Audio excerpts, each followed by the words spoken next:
second. Maybe. Okay, thank you, Dean. Good evening, and welcome to the Timberlane Regional School Board meeting for Thursday, December 19th, 2019. I'd like to take a moment of silence for our troops that put themselves in harm's way.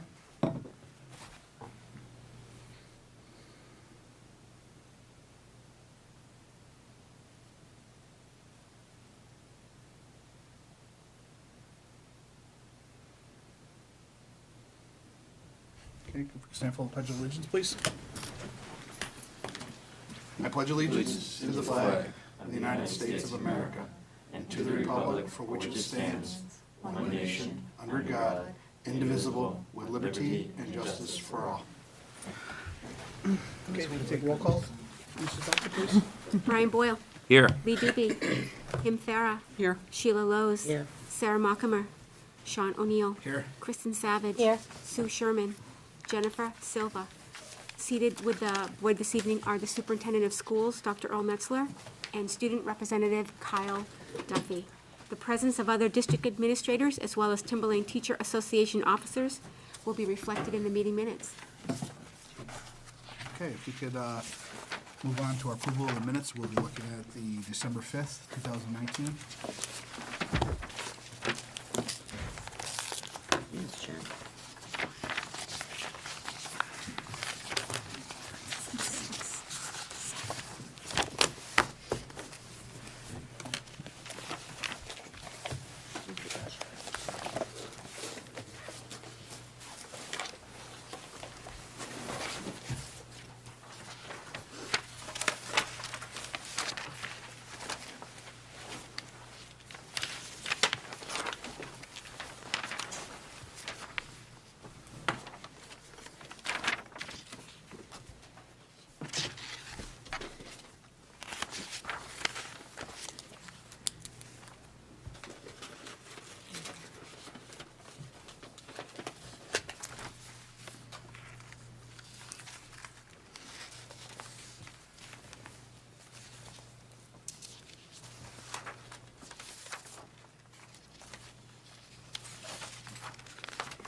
I'll make a motion to approve the minutes.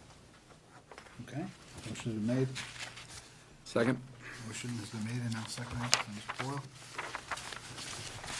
We'll wait some extra seconds to.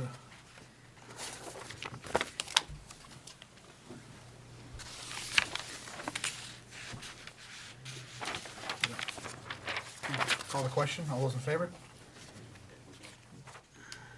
All those opposed? All those abstained? Dr. Farah, how did you vote?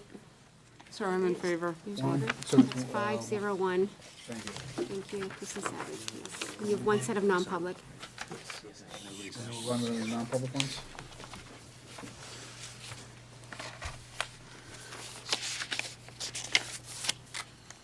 Don't have any non-public. Oh. Tell me, I need sugar. Holding up the process. Sorry.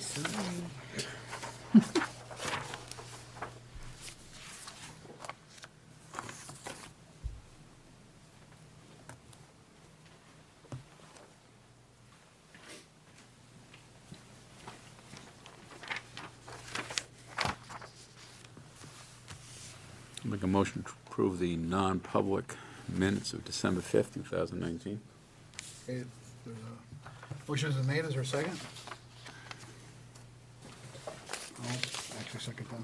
Second. I'll second. Okay, Kim will second. Sorry. All right. We'll give it a couple more, a little bit more time to read them.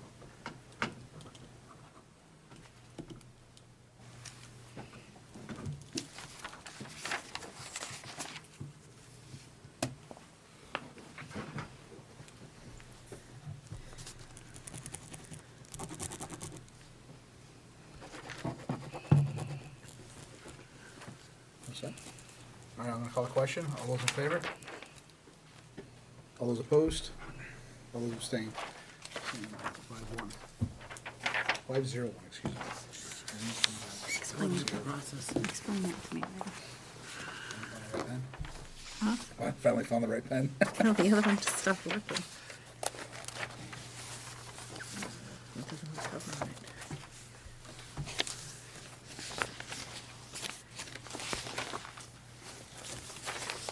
All right, our next agenda item is the student representative, Mr. Duffy. Good evening, everyone. I hope we all stayed safe on Tuesday during our snow day and stayed nice and warm in these past cold 24 hours that we've had. So tonight I'm going to start off with Atkinson Academy. Their PTA hosted the movie night for students on Friday, December 13th. Hot cocoa and other holiday treats were enjoyed as they watched the movie, and Santa Claus made a stop by and gave them some ideas on what they might want for Christmas and what he might be getting them for Christmas. And at Danville Elementary, their student council has been greatly involved in their school spirit. They've been planning monthly spirit days. This month they had a holiday hat and sweater day, and in January they're going to have a football fan Friday. So I think that's fantastic that the student council is getting involved in uniting the kids around something fun to do every month. At Pollard School, this holiday season, they've been supporting several local charities like the Plastile Lions Club and an animal shelter and multiple other charities, so I'd like to thank them for all their great work that they've been doing as a student body. Moving on to Sandown North, their theme of community heroes has carried through this holiday season here. They had their mitten tree, which collected a lot of new mittens for their donation to the Key Club at the high school for Mealy's Meals, which helps families in need in the district. It's an awesome program.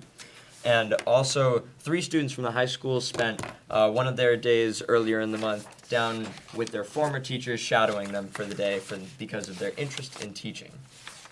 At Sandown Central, their library is now equipped with a makerspace where students can work individually or with a small team to problem solve and do puzzles or games, and this kind of helps children in every subject area work on cooperative skills and stamina. Going up to the middle school, they just held their school competition of the Geography Bee, and I'd like to congratulate in the student body Miles Meehan, who is the champion, Armand Anthony placed second, and Chase Bishop placed third. I'd like to congratulate all of them. I know that is a very rigorous process to make sure you're getting all those questions right. I went through it myself, so I commend them on their work there. Up at the high school, December 16th through 19th, families in the community are picking up the Mealy's Meals bags from 2:30 to 7:30 at the front office of the high school.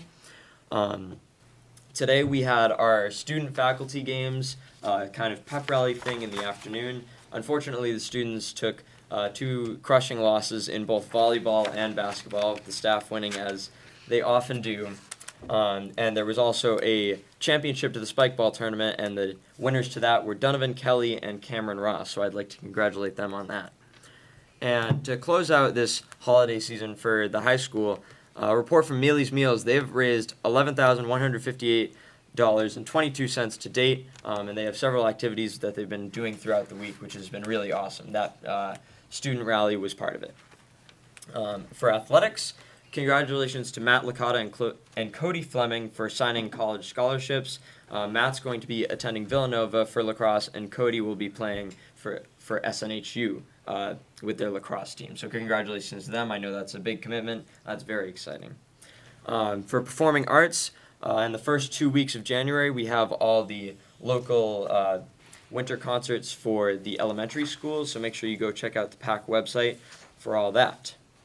And on behalf of all the student body, I'd just like to wish you all a happy holidays and a safe and fun winter vacation. Thank you. You too, All right. So, do we have anybody from delegates and individuals? You have none, sir. Okay. On our first item of business is the union updates by invitation of the board.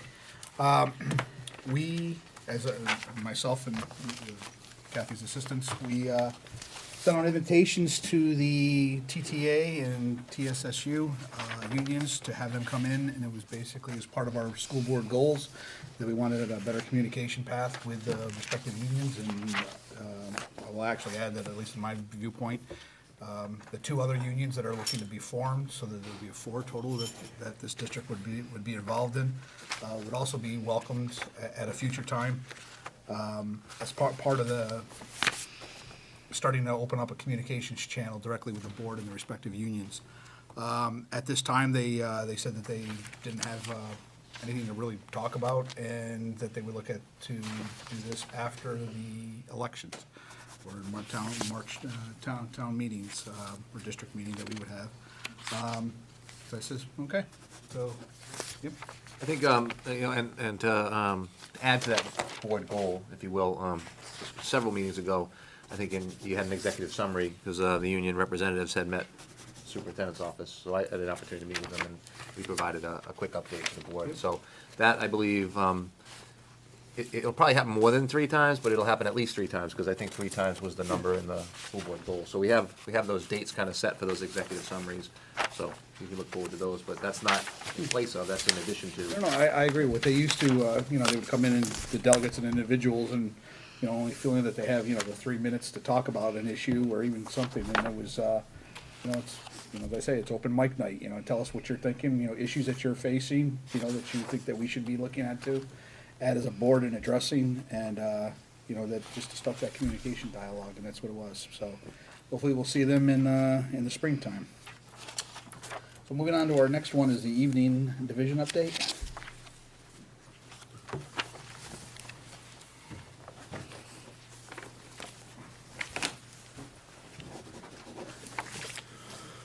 Good evening. Thank you for having us here tonight. Here to talk to you about the continuing alternative education program, or the evening division program.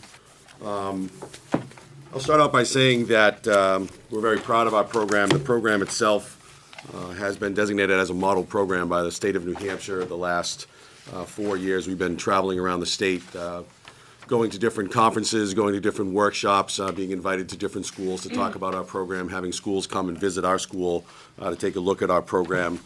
We've been working hard in the last 6 years to pull different aspects of it together and to really give our students an opportunity to have alternative pathways, ways for them to be successful, ways for them to find success. We've brought a number of different parts of our school together for that. Special ed, our school counseling group works incredibly hard. We meet bi-weekly to talk about the evening division and the evening division students and make sure that we're meeting the needs of our students and our families any way that we can. So we're very proud of the program and wanted to come here tonight to talk to you about that. Starting with just the history of our program, starting back in 1999, so we're coming into our 20th year of doing an evening division program here at our school. Originally, it was a night school that was basically a school within a school, a separate diploma that was designated as a night school. We have worked really hard to sort of change that so that it's not a school within a school, but simply has become an extension of our school day. That the curriculum matches. The curriculum is the same curriculum that's taught during the day. We've worked very hard to have our staff during the day teach our classes at night, which gives us a lot of different advantages. It gives our staff a familiarity with the students, familiarity with the family, familiarity with the curriculum. It also has those teachers available to our students during the day. If there's something that they need to catch up on, if they missed a class, they can contact the teacher. The teacher is readily available. They can come in for support if they need support. They can come in for help if they need help. We've reached out to our, as I said, our special education programs. Also, we now have a learning center 4 times a week, Monday through Thursday, that meets before the evening division actually begins from 3 to 4 o'clock, so the students can come in, get some support, get some help, get some work done, catch up on some work that they may have missed again. We had, for a little while, we had a nurse that was part of the program. We're working to get that person back, and so we can have somebody there at night to help our students communicate with our families. Again, we have a person that is now up front that is a receptionist for us there. We have site managers there that are taking care of the building across the board. So we've really extended the program to become all-encompassing in any way that we can, as I said, to help our students be an extension of the day, that it's simply a part of what we do and how we go about business. So later we sort of moved it to become the evening division, an extension of that day division, where students could earn credits towards any Timberlane diploma. So we have students, as I said, anywhere from the valedictorian and everybody else in the class that are taking evening division classes or becoming parts of the programs there, that we are now, as I said, looking to help our students and have flexible and multiple pathways to success, whatever that goal is for them. We added community education programs, which are for adults only. Again, we reached out to our community, asked our community if there's anybody that wished to have some classes anywhere from tying flies to painting furniture to creating flower baskets to Tai Chi to cooking to sewing, you name it. We have had it over the last number of years that I've been in charge of the program. And then we also added a HiSET or GED program. Again, this is an extension of the day in terms of our staff teaches those classes as well. It's a preparatory program right now, but we're in the process of becoming a HiSET testing center so that we would be able to be more flexible and readily available to help our students, support our students in taking and passing that exam. What that will do is that will give us a staff that is doing the preparatory work, and then working with Mr. Truljan and his staff, we would become the test proctors. And then we would be giving the test to our students in real time, being able to then react and respond. If a student does not pass that exam or part of the exam, we can then work directly with them and then have them take the exam whenever they're ready. Right now, what we're doing is we're sending our students to Salem to take the exam. They're a testing center in our region, but what that does is that makes us beholden to their schedule for testing. So if we bump into the end of the year and a student doesn't pass one of the exams, then we're stuck waiting for a possible test date in June. We may not get the results till after graduation, so we want to make sure that we can react and respond to our students' needs in real time. So the HiSET GED program has become a pretty important piece of, again, allowing our students to have some flexibility and some alternative pathways, whatever their path may be, and we'll talk a little bit about that when we talk about the purpose of the evening division. So the purpose of the evening division, as I said, is really to give as many students as possible an alternative pathway if necessary and needed. Sometimes it is an extension of the day for a day student. We currently have 63 students enrolled in our program, 28 of which are evening division only. So they only participate in evening division classes. They're not part of our day division. But we do have students, as I said, that are in a blended program. But even those students that have evening division only, as I said, our staff members are teaching those classes. So they are available to those students during the day. We have a student and they're still enrolled in our school. So it's not like have been kicked out of the school and are coming back. They're still enrolled in our school. They have access to our school for all of the day and evening division pieces. So if there's something, let's say they missed a class on a Tuesday night, they could come in and take an exam with us the next day if they're available to do that. So it really has become, as I said, part of our overall program. So any alternative pathway to success or completion of their diploma, such as students can take evening division classes to free up their daytime options. We have a number of students that take evening division classes because a number of our classes only are taught once during the day. That's the only time that class may be available. What that might do is bump them out of another class, so they would have to sort of make a choice as to, okay, am I going to take this class or this class? With the evening division flexibility, what that does is it allows those students that may be looking for an AP class, a music class, an engineering class, one of the high-level mathematics classes that's only taught once, like discrete mathematics, or the CTE classes, which are specifically in the morning or the afternoon. Students have to find out when they're going to be taking those classes. They're locked into those time frames. So they can take their phys ed or their health or another one of their classes at night in order to free up that schedule during the day and not be locked into that schedule. We've had a number of students who have taken that option. Excuse me, pardon me, I apologize for my voice too. It's a little bit lower than it normally is. But students recovering credits to keep pace with their graduating cohort. If we have a student, for instance, that fails one of their classes during the school year, they have a couple of options. They can try summer school, regain the credit there, or what we would also say is you can take that class again at night in the next year or the next semester. So you may have a student that even fails a half-year course, and in real time they can take that course the next semester during the evening, therefore keeping up with the credits that they would need to stay with their graduating cohort class. So we have those instances where a student may fail multiple classes, and now rather than doing all of that in the summer, which is a pretty small window, they can take one in the summer and then one in the evening division, and that keeps them paced with their graduating cohort. Students with extenuating circumstances that may keep them out of the day division, students that may have IEP needs or 504 needs, students that may have familial situations that they may have to go to work, or something may have to take care of a parent or a smaller sibling. They have those kinds of things that are available to them where they can split their schedule perhaps. Take 2 blocks in the morning and then 2 classes in the evening. Again, keeping pace with their graduating cohort, keeping up with the credits that they may need in order to be successful and graduate on time with their cohort. Again, students with specific IEP needs. If we're talking about smaller classroom sizes, we talk about the stress and anxiety of being in a building with 1,200 kids. We can reduce that and get them into a building, the same building with the same teachers and the same curriculum, but now with only 60 students. Or in the second semester, that generally bumps up to about 120 students. So again, just a smaller place for them to be in order to be successful.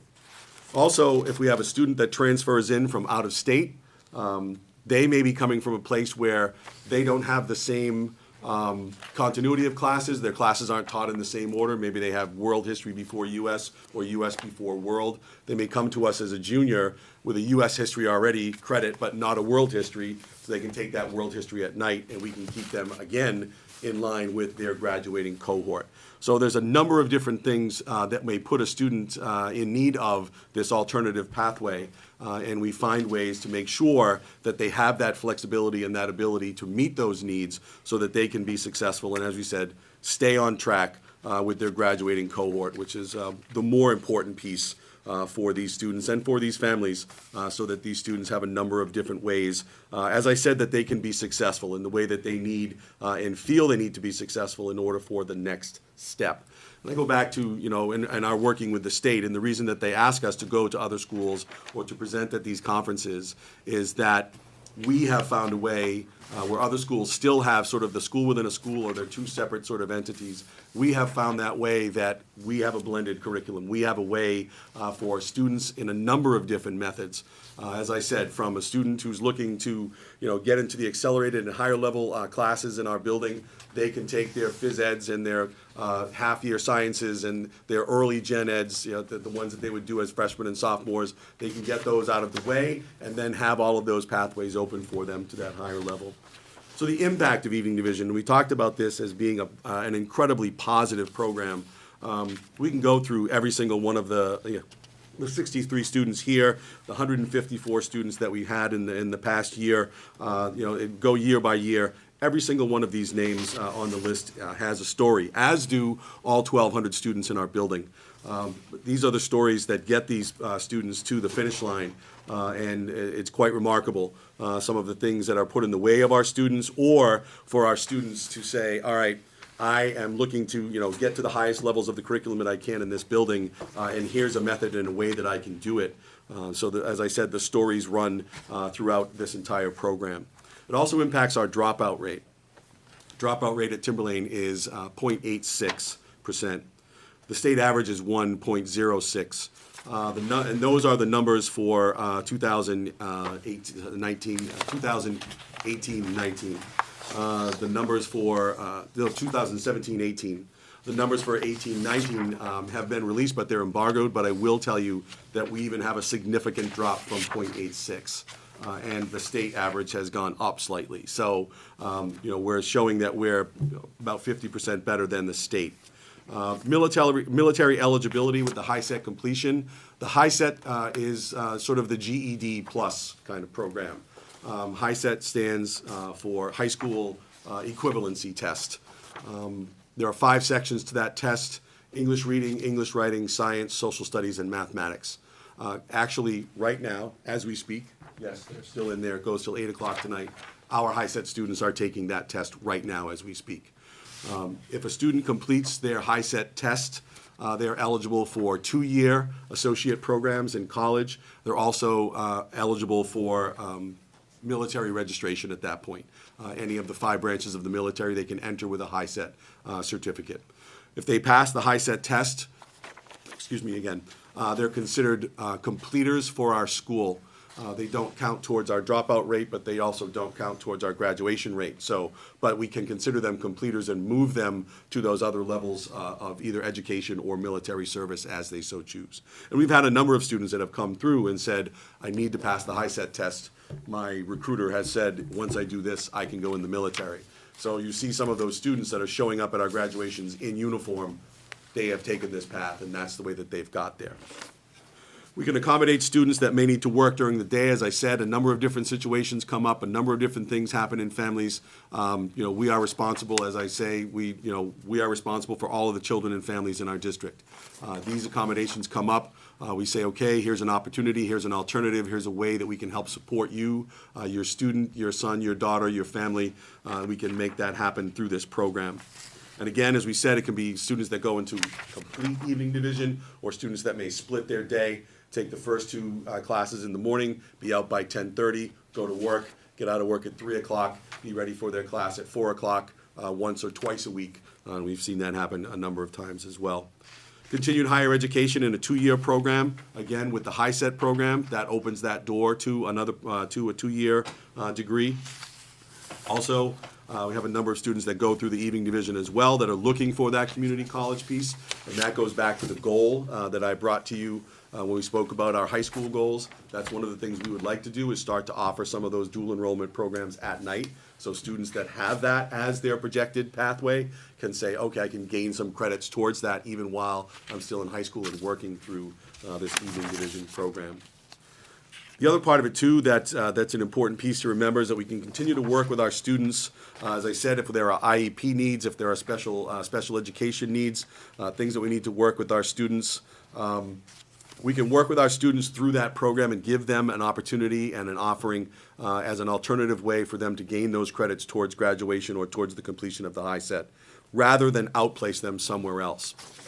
And that's, again, at a much higher cost. You figure that the average cost for us to place a student outside of our district, just for the cost of the school, we're not even talking transportation at this point, is anywhere between $65,000 to $95,000 and can range anywhere up to about $200,000 plus, and we've seen that happen in the last few years. So this, again, is a program, as I said, I cannot thank enough our staff that works during the evening, our staff that works with our HiSET students, our counseling staff at the high school. I can't tell you how many meetings I've had with families and students and the counselors. As I said, bi-weekly we sit and we go through all of the students, and we think about, okay, are there students that maybe the evening division is something that will be helpful for them? Is there a way that we can get them into HiSET? Is there something that gets us to that point? And again, the counselors, they see this as, again, an alternative method, not the fallback, not the automatic, but something that we have said, okay, the rigor of this is going to be equal to the day school. The rigor of the HiSET program is equal to the day school. If we're working towards a diploma, it needs to be of that rigor, because we're not just handing out pieces of paper, that those diplomas mean something. And if we can work with those students and keep them in our district and keep those families with us and keep connecting with those families and those students and not have to send them out, that, again, that outplaced piece is the very last thing that we want to look at, and something that we want to say, we have done everything that we could possibly do previous to moving to that step. And this evening division program has given us a number of different ways that we can address those needs and meet the needs of families and students in the ways that, as I said, we can put in place to help them be successful and for them to find their path to that success. Any questions, anybody? Sheila? These teachers that are coming in to teach these classes are getting stipends, am I correct? That's correct. So it's not part of their 5 classes or whatever it is, it's an additional? Mhm. Okay. The only other question I have is there ever a time that you don't run an evening class? Yes, and that's, again, working with the counselors. What we do is we say, okay, these are the 32 classes that we are going to run. We do that at the very beginning of the year. We run a certain set in the spring and a certain set in the fall. Mm-hmm. We may come together as a staff, and the counseling staff may say, we don't have any students who are looking for the applied biology class. So can we run an applied chemistry class instead? So the answer to that question would be yes. we would not run the Understood. biology class, we would run the chemistry class instead. That I understand. Right, or we may get to a point where that class is not necessary, so we're not going to run that class this year. We have come to that point too, where nobody needs that, nobody needs the, if, sometime, the only ones that I would say that that's happened with so far are health and the summer phys ed class. The last 2 years has not run because we've been taking care of that either through the evening division or through the schedule itself. So I for guess the my most part, question- those my 32 question- classes will run. Yep, sorry. My real question is,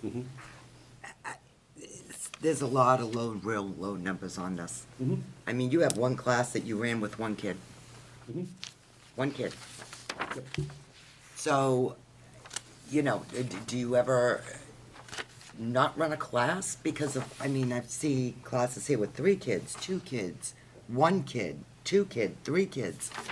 And That's- the nature of the program is that, there are small classes, it's. Well, I understand small, Yeah, but there's a balance between trying to meet the needs of a special group of kids and offer enough things so that they can stay on track to graduate, and still run some classes, so it but they gets can't be tricky. combined between, okay, we'll move you over to second semester and take this one, Yeah, This sometimes, is- sometimes we can do that, but, a lot of times we're trying to offer a geometry class, say, in the fall semester and an algebra 2 class in the spring semester, so a kid may need both those courses to graduate.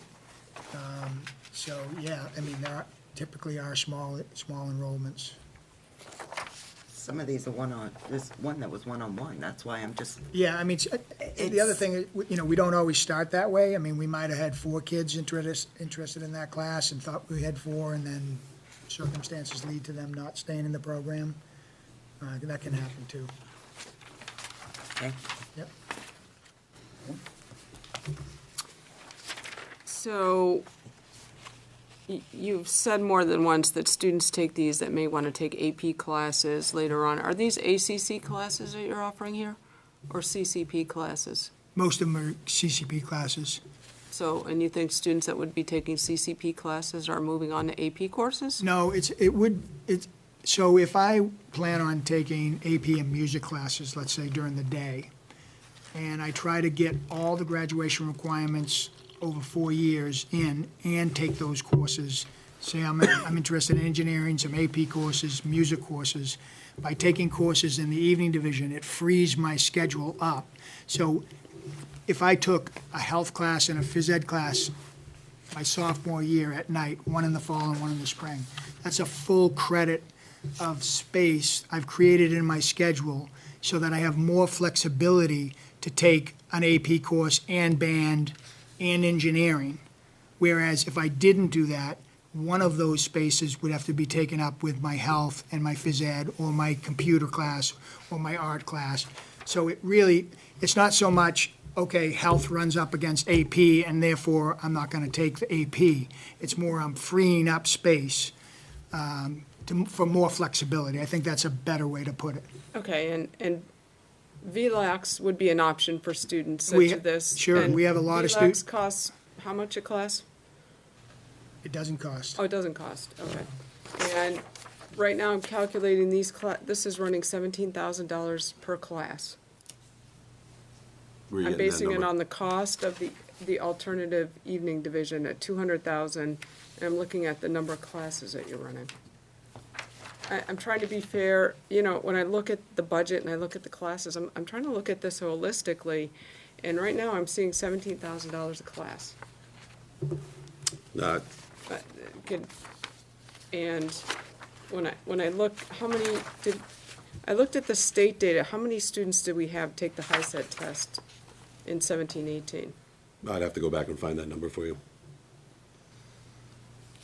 Okay, Not all the kids in the evening program are taking the HiSET. So we have kids in the evening division program that are taking the HiSET and are in the HiSET diploma program, where they actually get a diploma, and part of that is taking the HiSET exams.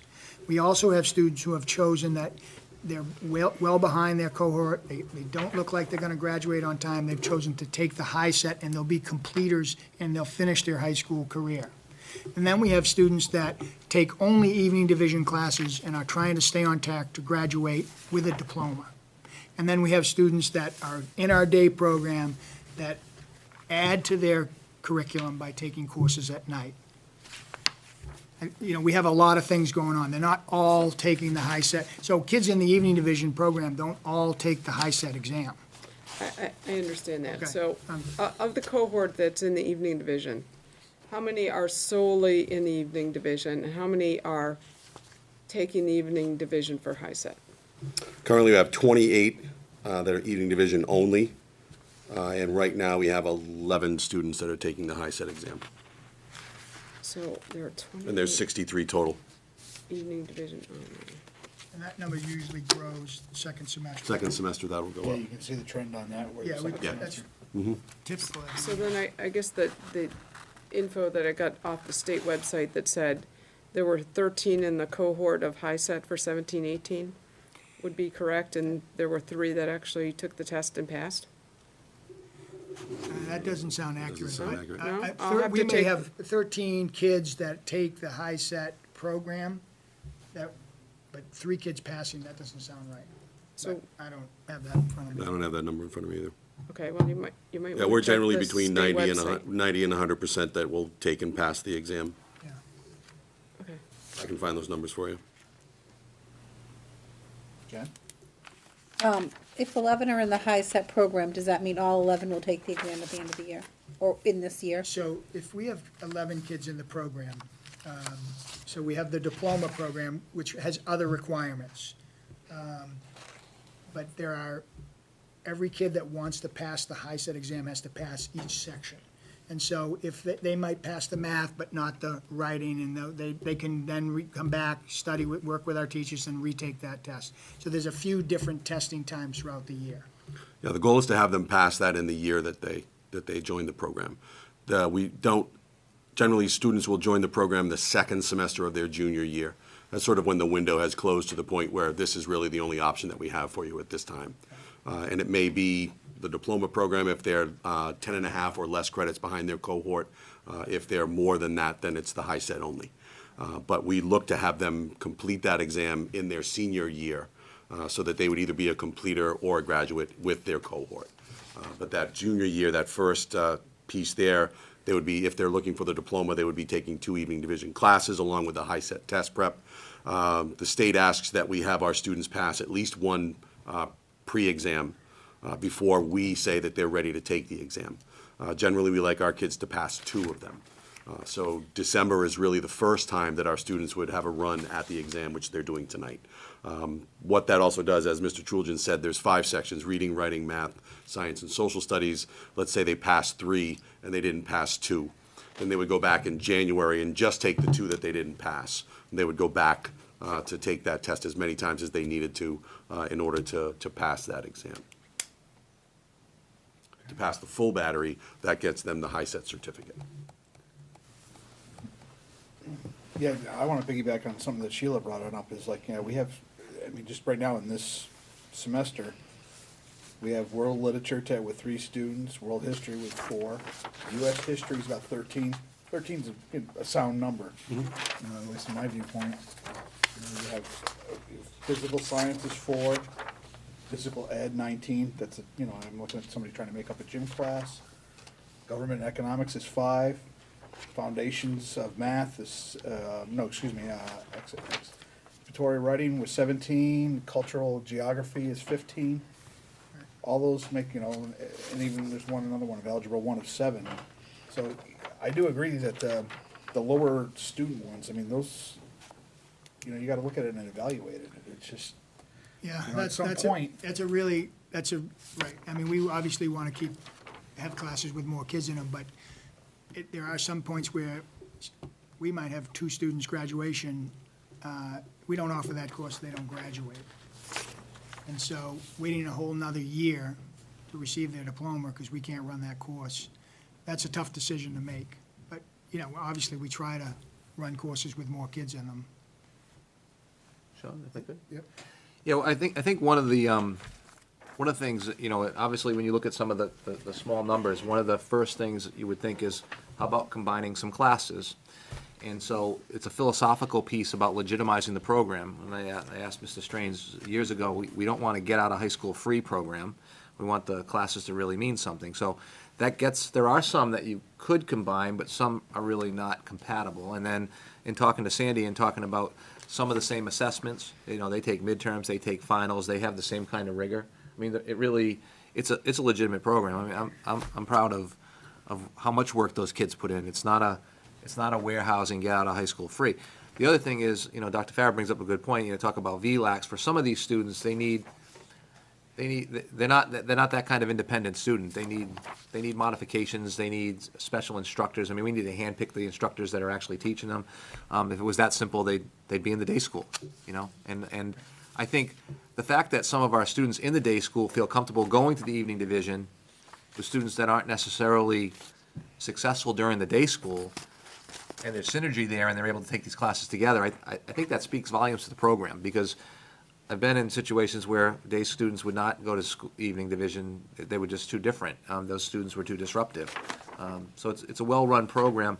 I think I've run a program like this in another district where combining classes, if it was French 1 and French 2, that makes a lot of sense. But if you start trying to do biology and chemistry at the same time, it starts to get, it's not quite that. So I think we need to look at some economies of scale and take a look at. I think that's really the charge. I think that's the direction that they're talking about. But to your point, we want kids to graduate. So 11 students not graduating, you add in a class of 300, that 0.06, that 0.08 becomes 3 point something or 2 point something. Would be twice, 2-3 times the dropout rate. So I think this is a really good dropout prevention program. I think it provides a pathway for our students, but I think I appreciate the value that it brings to other students to free up their schedules, because we have students that are AP students that are in band and also trying to take engineering courses, and they're knocking out some of the requirements in the evening. So I hope that helps, from a philosophical standpoint, why we don't just combine some of those classes. We want them to be legitimate classes, not get out of high school free. No, but I also think that having our eye on this and knowing that, it's a nice have program to have it. And, we're always trying to, rub 2 nickels and get 25 cents of value.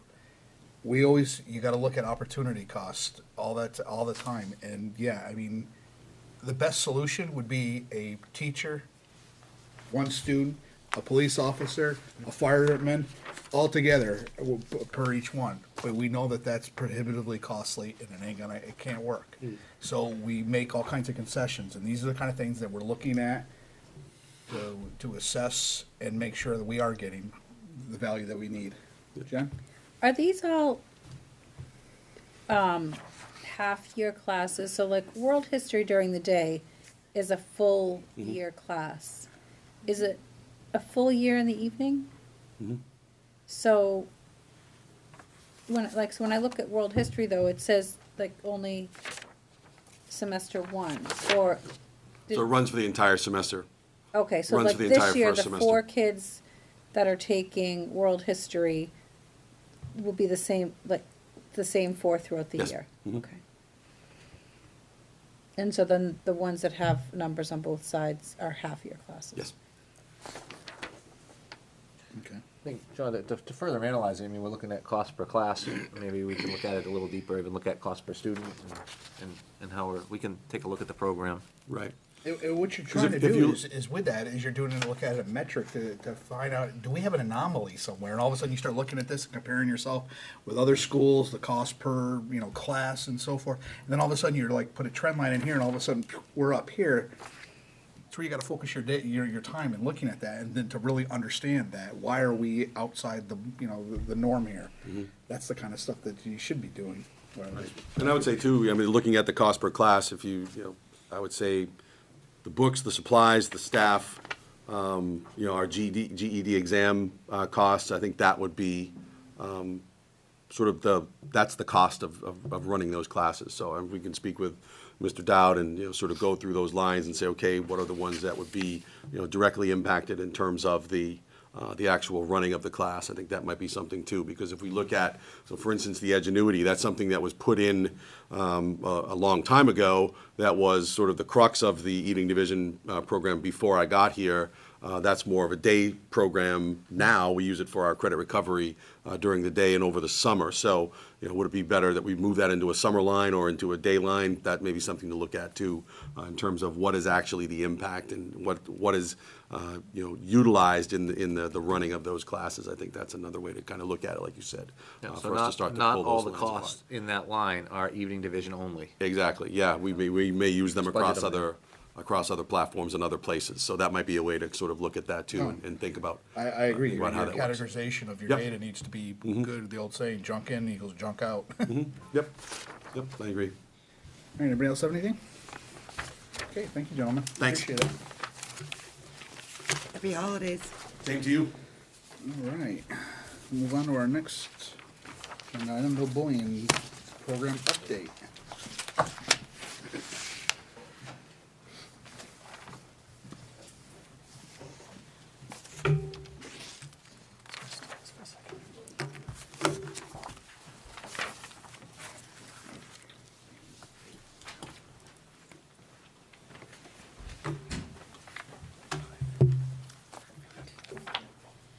Good evening, I'm here for the update of your board goal on no bully. So the first thing that we wanted to let you know, and for our viewing audience, is that year one is completed. The baseline training for the community happened in our TPAF. Our TILA administrators have been trained, as well as building level staff throughout the district. We are now in, as of our summer, August, in the next stage of the training, and that's really focused on solution teams. So we had the summer professional training of all new staff and para-educators. Professional training was also done for the solution teams that are going to be adopting and moving forward for the students to resolve some of the issues that are happening in the building. And then we have one more professional development this winter, February 11th, and that's focused on individual questions and things that are coming up for more supports around focusing on the solutions. In terms of monitoring for us internally, we get updates at the building level. The administrators are providing their action plans to you. You've seen their social emotional learning. At the building level, again, the training is February 11th, so this will be district-wide. And it is really focused this time on peer conflict and how to resolve some of the issues that are coming up that are building-specific. When I reviewed a lot of the slides that I've provided for you and updates, I realized that the no bully system has an approach that I have not shared. There are 4 levels. So the first one is to prevent and build an inclusive school culture. It's to interrupt and refer to a solution coach. It's to hold solution team and follow-up meetings.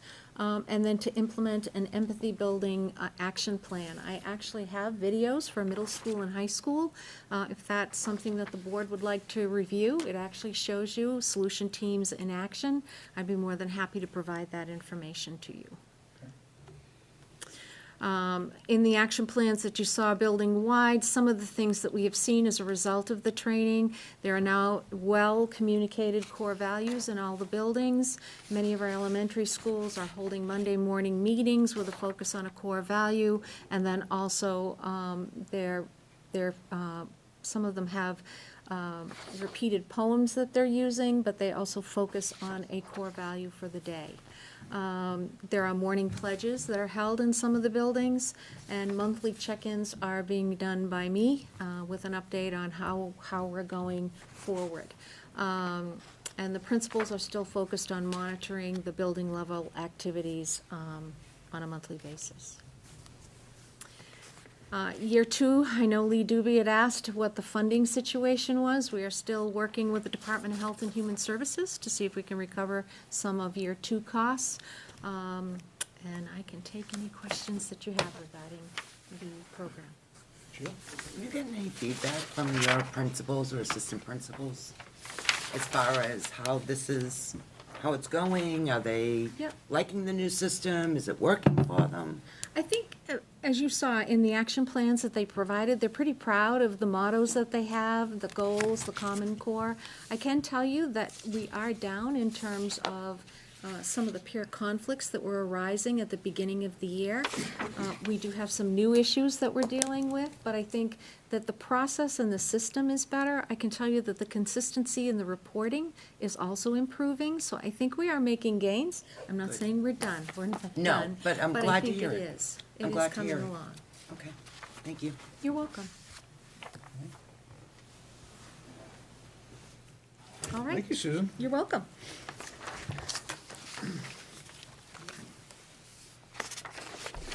Okay, budgets. Jeff? Maybe Joe. You ran away. Probably didn't think that Susan was gonna be very quick.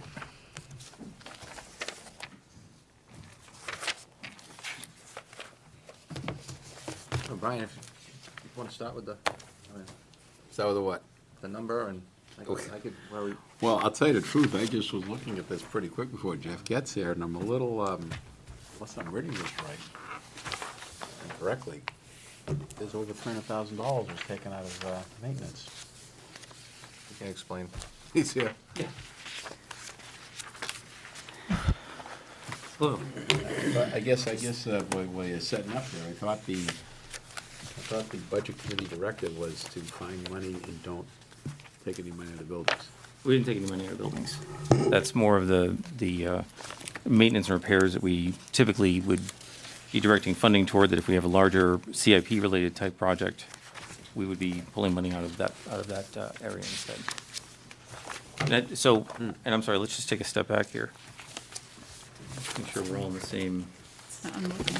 So Brian, you're looking at the, I guess I'm sorry, I didn't mean to jump ahead. No.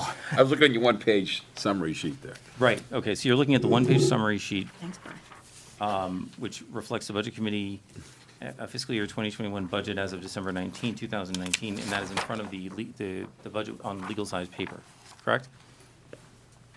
This one? So the Budget Committee met this week at a special, yep, that's the one. All right.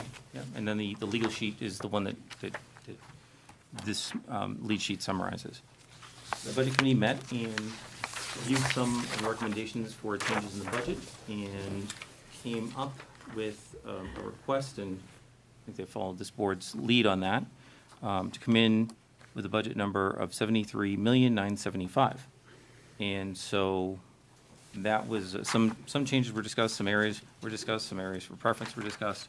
And the list that you have in front of you on that summary sheet summarizes what those projects are that have been identified, or not projects, what those line items have been that have changed in the budget, what's been identified for removal from the budget or reallocation from the budget, or any changes that have occurred since the last viewing of the budget at $75,000,088.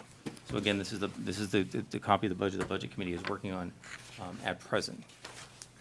So a number of the areas that we had looked at, and the Budget Committee had looked at, in fact, Todd McCormick had put together a handy schedule of areas that, looking at a 3-year average, not impacting necessarily positions, not impacting specific direct learning tools or environments, had identified some areas that could use a further look. So I went on and took his lead and went through those accounts and those lines and really vetted to see where we off, where we over. In some areas we have variances. For example, we have $100,000 this year under the school board line for transition costs. So that's something that we had not matched our spend to in years past, but it's a variance in the current year budget. So that's where we took the lead on it.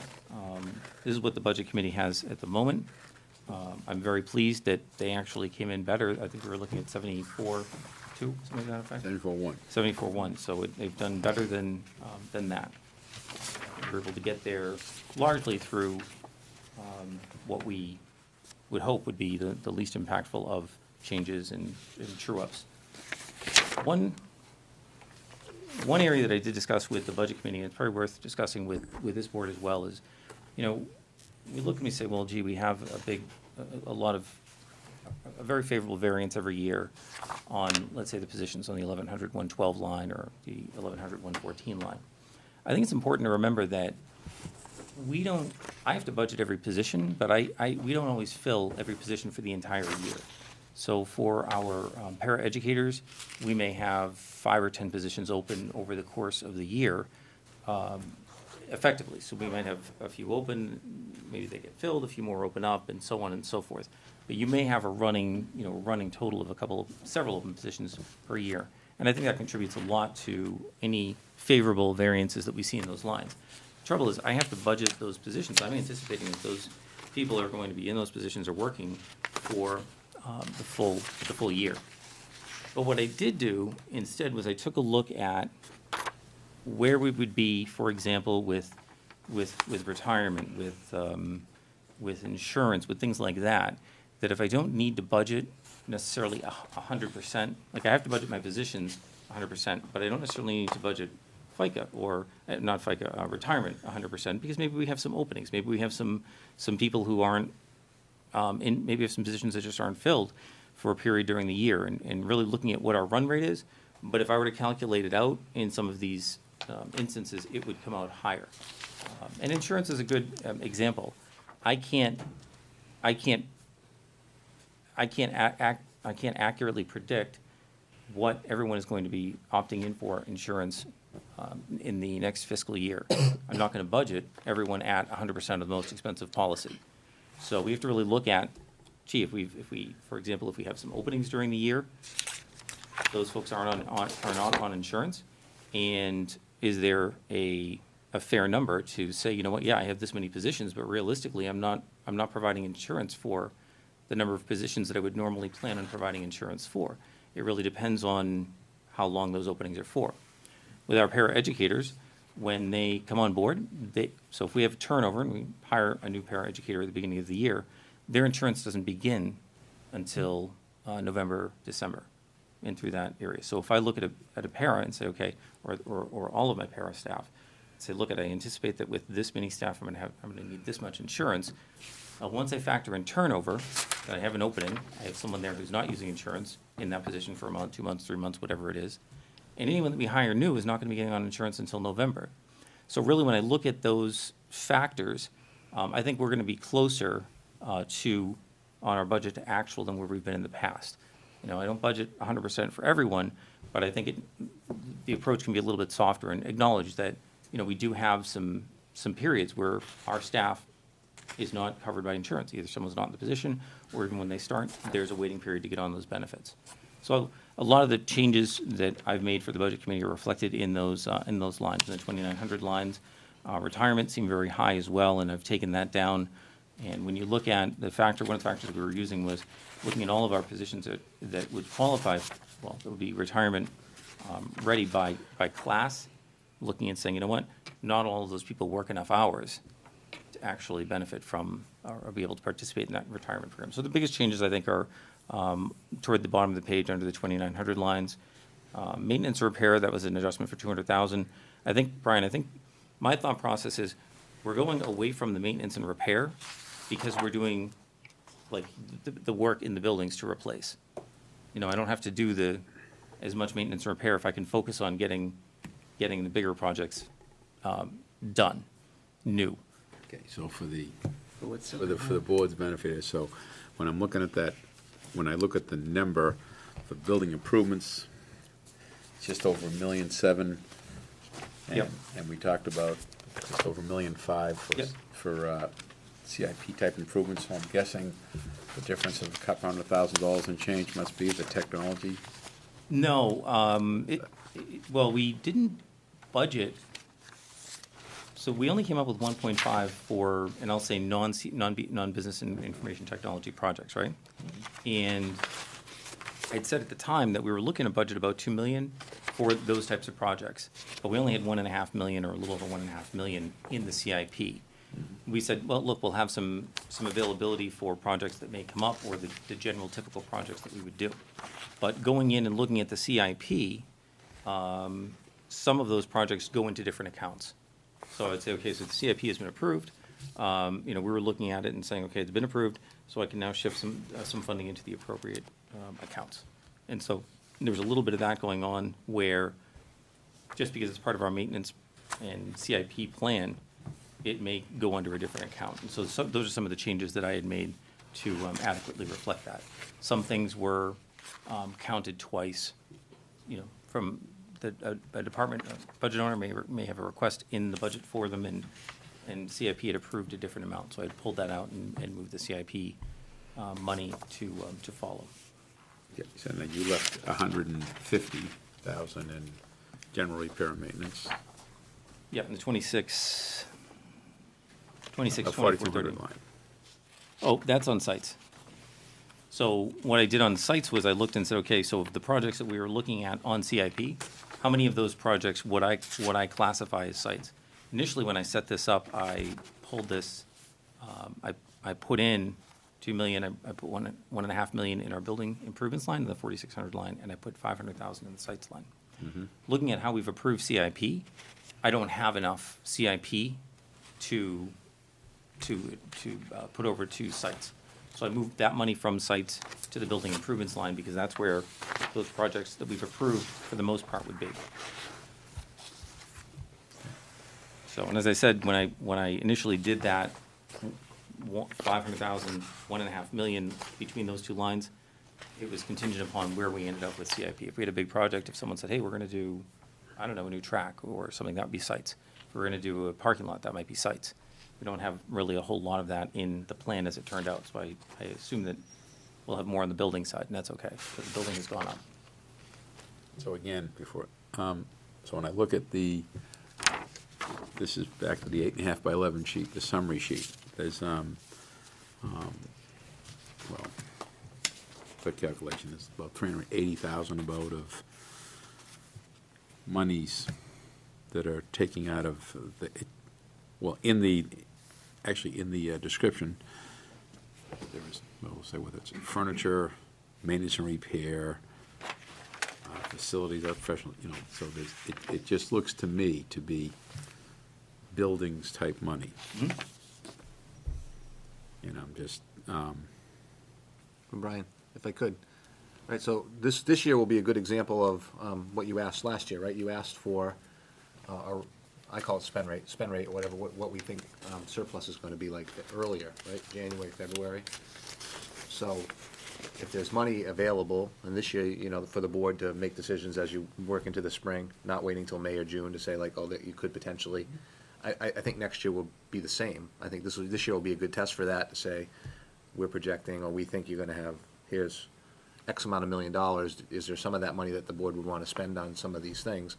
I think next year, in the event that you feel like some of these things need to be done, I think you'll be doing the same thing in January, February, like, okay, we're very confident that there's going to be at least 3 million, or 2.5 million, or 2 million, whatever the number is.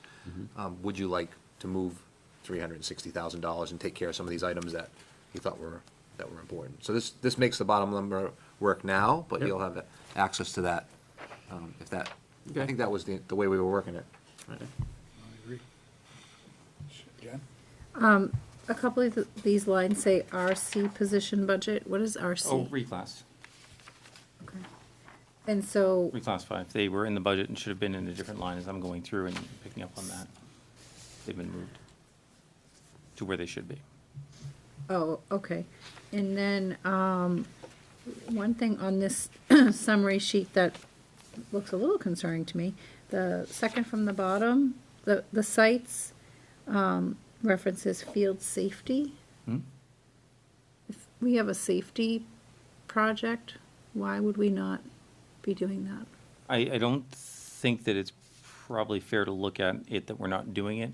We had it in the budget, and then now it'll become part of the site's budget. So if it looks like we're pulling it out and not doing it, we have the money there to do it. We had just Okay. budgeted it originally separately.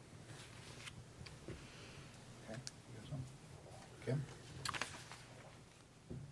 So, going back to this 2620, 430 line that you took down by 200,000.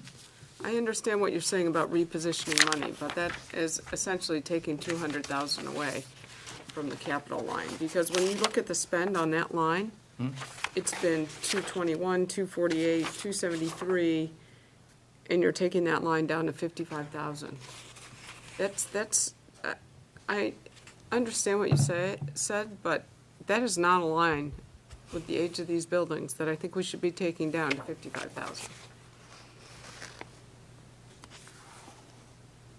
Did that money go to a different line? It's, What he's saying is that we're almost in essence repurposing that by working on some of the capital projects, but But we're always gonna have a maintenance issue until, we're always gonna have a maintenance issue Right. because of the ages of these buildings. Even if you do $1.5 million to $2 million in capital a year, still gonna have maintenance 200,000 on repairs and maintenance on these buildings is nothing. Nothing. What we talked about earlier, though, is that, in the January timeframe, when you can see how much, surplus that you have in the spend rate, then you can look at repurposing. If you end up moving 200 grand from one We could take area. it I out of understand that, next but the year's charge budget. of the budget committee was to come down and with that budget, leaving that money in capital, and you haven't. You've robbed Peter to pay Paul is what you've done by moving that 200,000 out of there. so That's that, my feeling. right, so that, the money in that line, I typically don't appropriate as capital. It's usually just the 4,600 lines that we appropriate as capital, which leaves this, a maintenance repair line. I mean, this is painting, or if we have an area that needs to be recarpeted, it's, Now, for the spirit of the discussion, though, I mean, direct us to put the 200 back and find it somewhere else. If that. if you're Oh, more that's the comfortable with budget committee's, this is the That's the budget budget committee's committee's. budget. I mean, I'm ju- the I number just- is the end number. I mean, once, this board gets it, then you can repurpose all that and move it in there. And it's a lot easier to repurpose into that account because it doesn't have necessary capital implications. No. So we don't have to get I hung up agree. on how did I appropriate the money in the first place. You know what I'm saying? It's a lot easier to put it into that account and just advance those projects forward if we have them. Sheila, do you have something? I had a quick question. Am I assuming, and I hate to do that, but the 1,100, 737, 2752, are these pluses? Because I don't have the 100,000 and the 60,000 middle school rental equipment, CIP item. So, Are these add-ins onto this total, or is this, so if you look at that, that's a great, thank you for bringing that up, Sheila. If you look at that 1,100, 737, 2750, right? So that's an add-in. that's an add-in? Look at the okay. bottom. The 60,000's an add-in, and so isn't the 100. And yeah, and if you look at the bottom there, that 60,000, the last line, the 60,000, that was just one of those items that was it was approved through CIP. Proper accounting for it would be out of that line, out of the line that I've moved it to with the positive. I see. So you took it out of this 46, 450, 12, 33, 4 and put it in? Correct, because it would have been it's the appropriate place to account for it. I see. Thank you. So let's move to the 2,900 lines. So you've adjusted these downward by, hang on, I have a number. 446,000. But you've not made that adjustment in the default budget. Correct. Yeah. Again, I'm not, where we're going on this side here, I think is cutting it a bit thin. Now, I'm not making any changes to the default budget. You have the default budget. I'm not making any changes to the default budget unless we're talking about them at this point, because we're a little late in the game. So if that's a change that you'd like me to make there, Well, how are you going to support that number in the default budget when you're not supporting it in the proposed budget? let me just- Should we go back to court this year?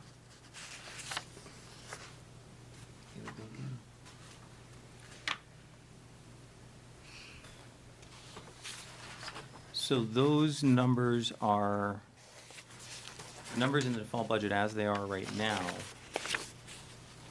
in those lines were what was appropriated in the prior year. I believe that the group insurance line, I think, was adjusted down a little bit more than that.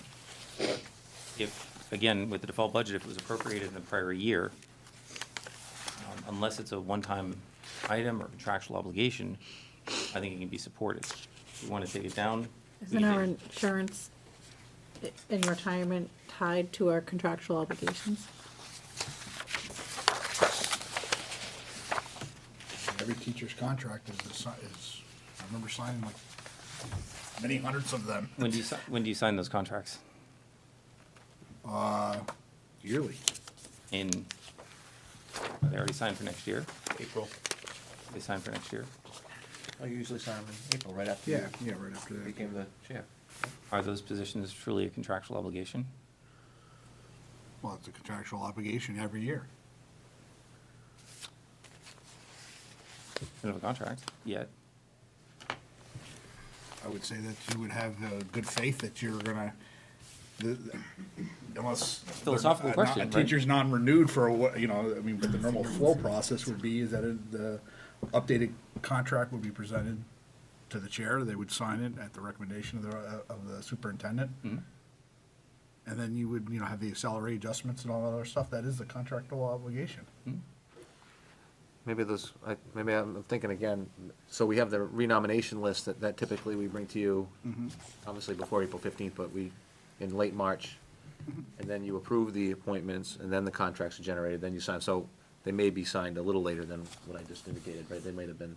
Yeah, no, that's right, that's fine, but there's, I actually go on this one, I look at what was appropriated in the prior year, right? And then that rolls forward, unless there's any position cuts or any other cause to reduce that number. Then I look at the warrant, the ballot that passed on those increases, and I take that money and put those into the lines in which it was approved by the voters. So I don't necessarily look at those, and it's weird because our staff do have contracts, but don't necessarily look at it as a contractual obligation. It's more an issue that it was appropriated the prior year, and that rolls forward barring any well, I action by the board. mean, all right, we can agree to disagree, but the statement of, we have contracts with our staff, but I don't look at them as a contractual obligation, I think is, they contradict each other, Sure, so. no, because we don't have those contracts yet. It would impact next year's default budget if this proposed budget was to pass with these 2,900 lines the way they are, Sure.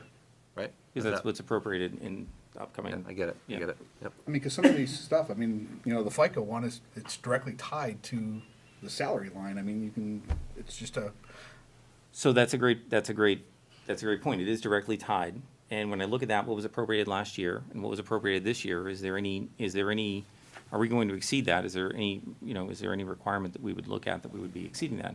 Perhaps because we have a contract that was, collective bargaining agreement that was approved, right? Where, by the voters, where that FICA, is part of that line. And if we don't need it, I won't necessarily put it in, but we have what was appropriated rolled forward in that default budget. okay. Again, when I look at the positions that we have, I'm budgeting for all those positions for operating budget purposes. The reality of it is that I think there's a little bit of room in some of these lines in the operating budget because those positions aren't filled always 100% of the time all year.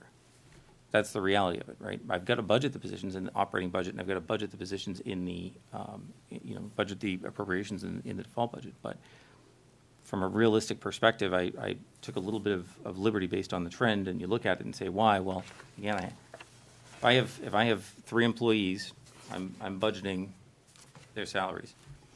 I can match that FICA, just multiply their salaries by 0.0765, right? But if one of those employees happens to be out, I don't know which employee it's going to be, for 3 months, or leaves and we don't replace the position for 2 months, or someone leaves early, right? I've still got to budget that position, but the reality of it is that we end up not needing the FICA in the budget, not using that FICA, because we have that period where that position's open. Sheila? I have 2 questions. Do we ever get a number on what we have for professional personnel? A total number? We were told in Not January. open, you're talking. No, right Actually. now on the property, we were told in January 380 would be the number. I'm trying to figure out if that's still a number. I don't have that in front of me right now. You don't, okay. Can we have that for January 2nd? Executive summary for. Or whatever For date January we meet. 2nd, Yeah. or whatever the next meeting is. First meeting in January. Yep. Second question I have is, So all, just, like, all the staff, or? No, Just teachers? I believe that's what's given to us in January, predicting for the following year. Oh, What okay. would be needed. Got it. I'm just wondering where we are right now with that prediction, if we're still holding at the 380. And then the next question I had was those FTEs, 1.5, 1.6. 1.6, those been filled? 1.6, excuse me? Are they still open? They are open, however, Jeff and I actually just had a meeting at, TRSB yesterday morning regarding an influx of special education students, and we may need to repurpose one, or 0.5 we're looking at, so we're in conversations about that right now, so. My next question is, why did workman's comp go up about $65,000, $68,000? That is the, Something that you told us that I missed, that you may have had an increase or something, but it looks like it's almost around $70,000. yeah, and we're 261, 358. right? Yes, Yeah, I'm and that- sorry, I should have gave you that. yeah, and that's the not to exceed that I received from our workers' comp program carrier, Primax. And part of it is based on a change in payroll, which according to their calculations would be up 0.7%. The change in loss ratio adjustment factor is 14.9% Okay, so it's all basic, on claims. okay. So the factor for 1920 was 1.41. The factor for 2020 to 2021 is 1.62. So they're anticipating a higher trend, which, It just stuck out like a sore thumb where Fair. everything else was. well, and this actually brings up a broader discussion with the board and what's driving a lot of our workers' compensation claims. And I think that a common theme is some of our higher intensity students we have that we will try and keep in district and our programs as long as we can, but they do result in Injury. an injury, and it's not a dollars and cents. No, I understand, I just was trying to figure out, looking at the lines, that one just kind of That's fair. popped. Thank you. That's fair. Jeff, is that something that we can lock in for 3 years, 5 years, or is that just an annual thing where we don't have a lot of, it's just a formula and they give you Right. an increase? Right. Is there any opportunity to lock in or no? I don't think so. No, not on that. I think it's like group insurance, it's About what it usage. is. It's about usage, yeah. Yeah, it's about payroll and about risk, and I think that I wouldn't suggest that, but it almost seems like if you had that type of ability, you may take some risks. Some districts may take risks that they shouldn't take because they're locked in, and that's not a good way to do Oh, business. got it. Yeah. So. Okay. So can we go back to this 2,900, 210 line? Yes. You're trying to make the case the default needs to be what the voted was the previous year, but that line is not. It's a little lower, if not mistaken, right? That's right, because Yeah. we had this discussion 2 meetings ago about the fact that you had lowered it in the proposed budget, so we would lower it in the default budget. But Yep. now you're saying that you don't want to do that since you lowered the proposed budget some more. If you'd like me to lower it, I can lower it. We did have, if we have a policy or two, or some employees who may have been where that may have been part of a default budget in the past, and we don't have them, burden on insurance, I think that you could remove, I don't think the amount that was removed was a tremendous amount. Let me just pull it up. And I'm not sure that it's a $150,000 difference. I'm not sure that I would have recommended that change, or did this board recommend that change? I don't know if I had proposed that initially. I'd have to go back to our initial, I think you did, we had a Budget default. discussion here about it. about lowering it. 2,900, 210? Yep. Yes. Right. Yeah. That was Remember one that discussion? Well, yes, and it says it was one that the business office supported. Yep. So I guess, and again, I keep thinking about going back to a court of law on this. 2 weeks ago, you supported that, but now you're not supporting it if we lower it to bring it online with the other budget.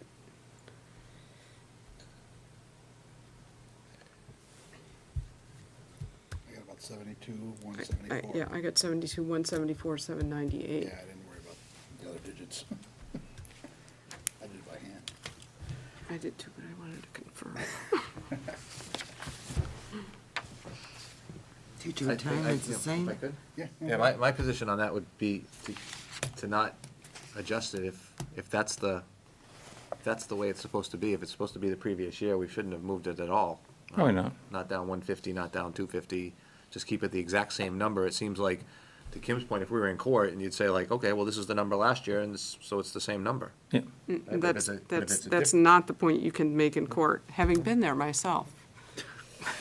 What's the point? It's not. Well, the point is that that number needs to come down to reflect the contractual obligation, like Sean is saying, is that the contractual obligation has now moved down, so you can't keep the default budget number that high, because the contractual obligation doesn't support it. It's not that high. No, but what's the contractual obligation that has been adjusted down?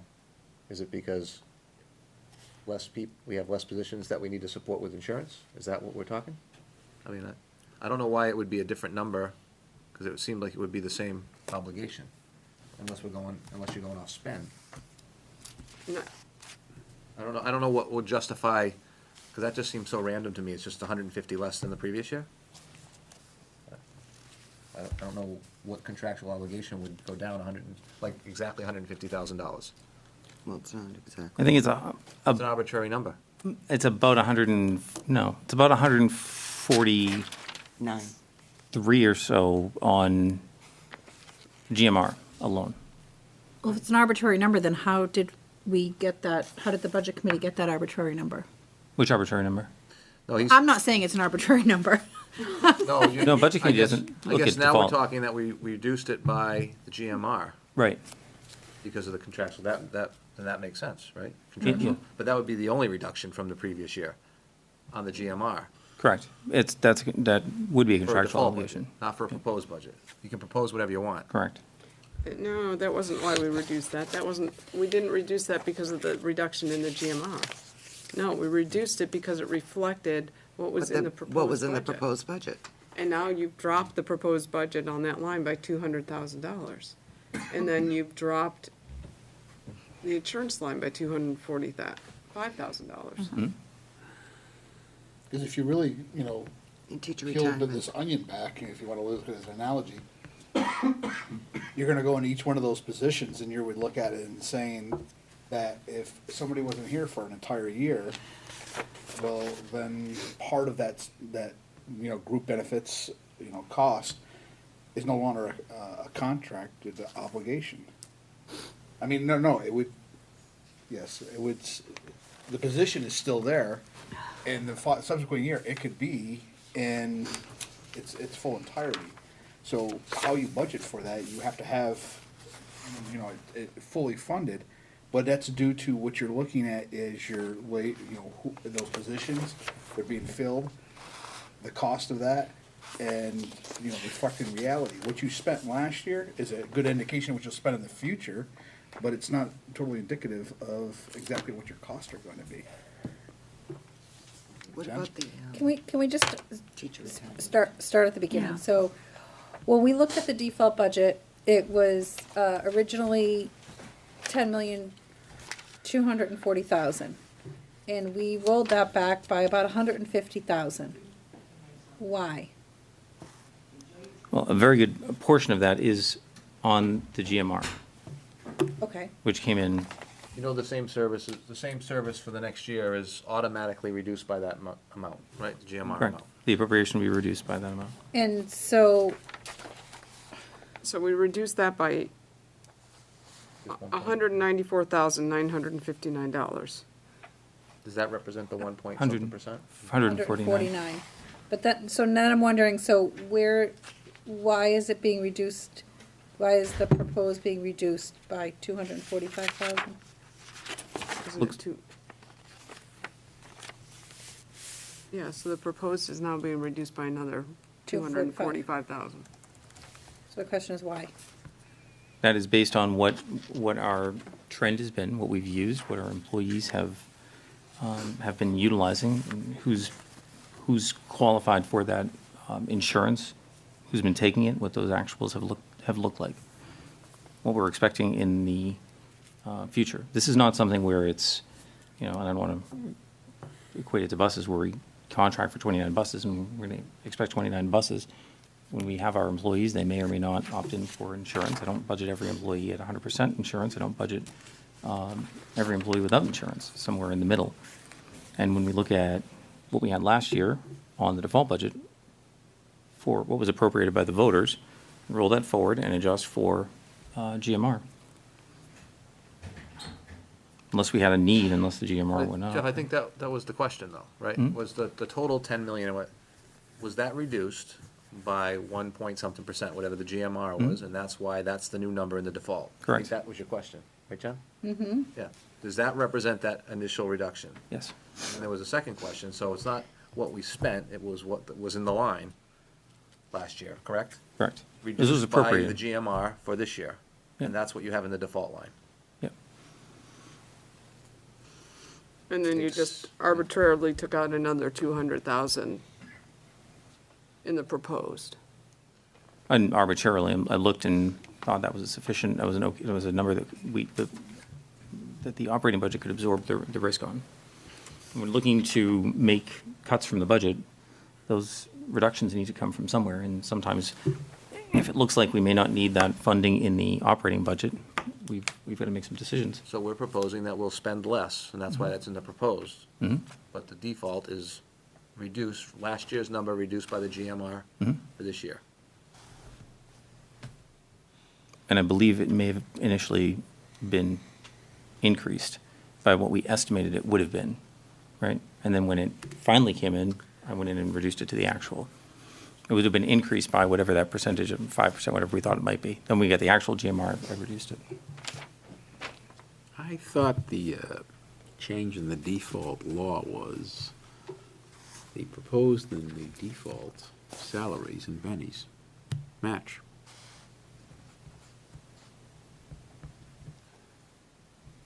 That's what I thought, that was the big change. If you, whatever your salaries are and the benefits are. Well, no, I think it meant if you cut something, if you decided 10 less positions, they would match. But that's not what we did. Right? The reduction was based on GMR, that's why the numbers aren't the same. You follow what I'm saying? I think that was the, I follow what you're saying, but I thought the way the legislature changed that. Well, no, because in the past, if you took 10 positions out of the proposed budget, they would have still been in the default. That's right. But the law was basically, no, if the board takes 10 positions out of the new proposed budget, they should come out of the default budget as well. Mm-hmm. You don't automatically roll all the positions forward or the cost associated with those positions. That doesn't go the other way around. If the board adds a position, they wouldn't match, because you wouldn't get that in the default unless there was some legal basis for Yeah, it. he's not saying that. No. I think what we're seeing though, Brian, is that the budget committee basically is saying that line has been over budgeted year over year based on what our actual spend is. So they're dialing it back $245,000 to Well, they- reflect what we are truly spending. Well, sorry, can I just jump in? That's not really what the budget committee committee didn't do that. Yeah, They yeah, just they said, didn't. here's the number, make it work. That's what So- they did. So the business office removed that too. Correct. The budget committee didn't do that. This sheet was created by the business office based on a bottom line number, and they said, make it work. Correct. Well, that's partly true, but Todd McCormick was very, very helpful in identifying some areas, right, based on Yes. trend, based on certain criteria, that didn't impact positions, and there were a number of criteria I thought that he met. That targeting a philosophy and giving you some direction is not the same as motions seconded and voted. with Exactly. Money taken out of a budget. Those Exactly. are two different things. Exactly. They gave you a bottom line and gave you some targets and some Thank you. philosophies to work Yes, on. there you go. And said, make it work. Well said. Okay. So is one of those targets teacher retirement? Yes, Because there's 200,000 out of there. yes. So that's based on trend, am I assuming? It's based on trend, yeah. Okay. So we have an extra $200,000 in the default budget at the higher number. Correct, on that line.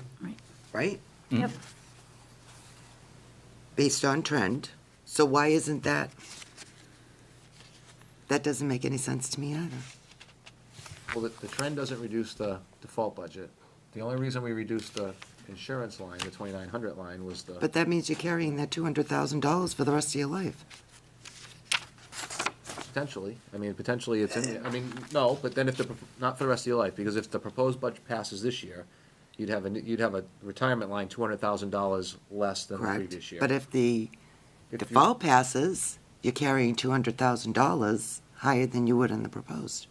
Potential, well, yes, but here's the And thing the default is- budget's supposed to be what we absolutely need, what we're absolutely, Well, it's contractual obligations minus one-time expenses.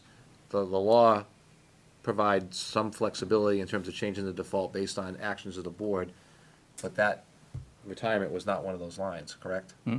Correct. That would impact. I mean. So I guess if you're thinking strategy over time to get the numbers closer to the real numbers, I think you're passing proposed budgets with numbers closer to actuals or spend trends or however terminology we want to use, and the following year, the default budget would reflect that. So it's also more like a 2-year process to get Correct. those numbers closer to what the spend, well, obviously it would just be year after year, trying to get those numbers closer to what you actually spend versus what was budgeted. And that 200,000 that may be there in the default budget, we may not be getting increases that we need somewhere else in the budget. So if that, really, I look at that as what was appropriated. I mean, that was appropriated in the prior year, roll it forward. If it's something the board would like to reduce, I wouldn't object to reducing it. I don't, Well, it's a bigger strategy, so at It the is. end of the day, these are, the things that contribute to the surplus. I mean, clearly, these are lines that contribute to a potential surplus. Right, clearly. They have to be open positions. Sure.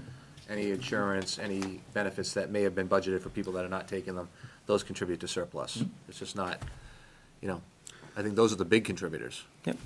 in any given year. Looks like right now you have a spread of $1,354,000 and change between the default and the proposed. And why don't we ask, so what's your projected surplus in the proposed budget? Right now, it could be in the $1.5 million range. I would probably have a better analysis next month. I think that's when we have it on the agenda. Take a better look at. And I've always been arguing it ends up somewhere in the 3 to 5%. That sounds more like 2% to me. Right. Could be, 2 to 3%.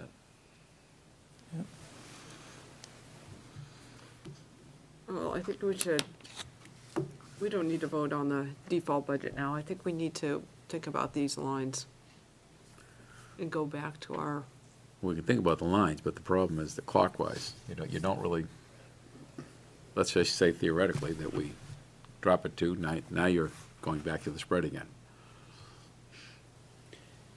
I know one of my goals is I would like to actually have a default budget number approved tonight by the board so that we can have, I mean, we've been working on this for a while, and I do agree that, we can modify this and deal with it, but I would think we should come on out with a number that we have agreed as to move forward.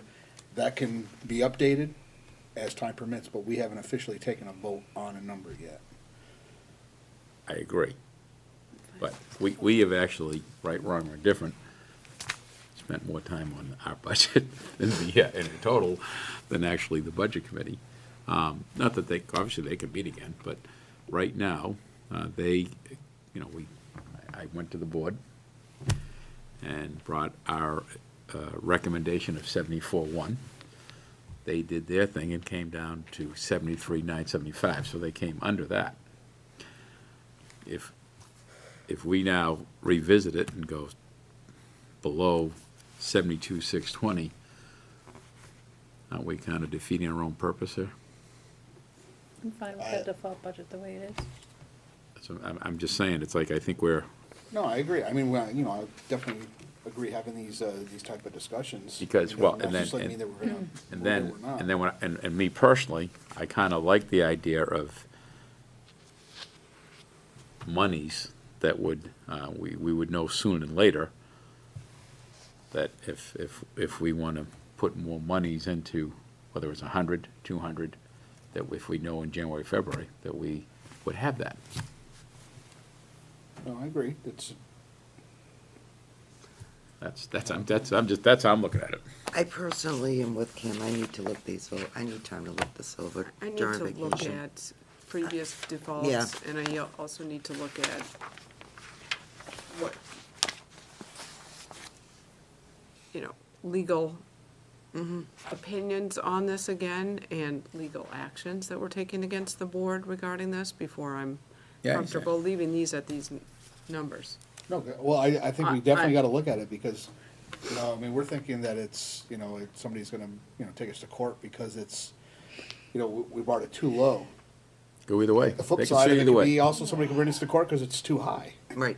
So you gotta get the right number in there. But I'm trying to recall what the direction of the budget committee was. Jeff, if you can help me out there. So I'm looking at this, that the next school board meeting was scheduled for January 2nd, and the budget committee said if they had to reconvene, were they? Yeah, on the 9th. The 8th or the 9th, that's what it 9th was? is the Thursday, yeah.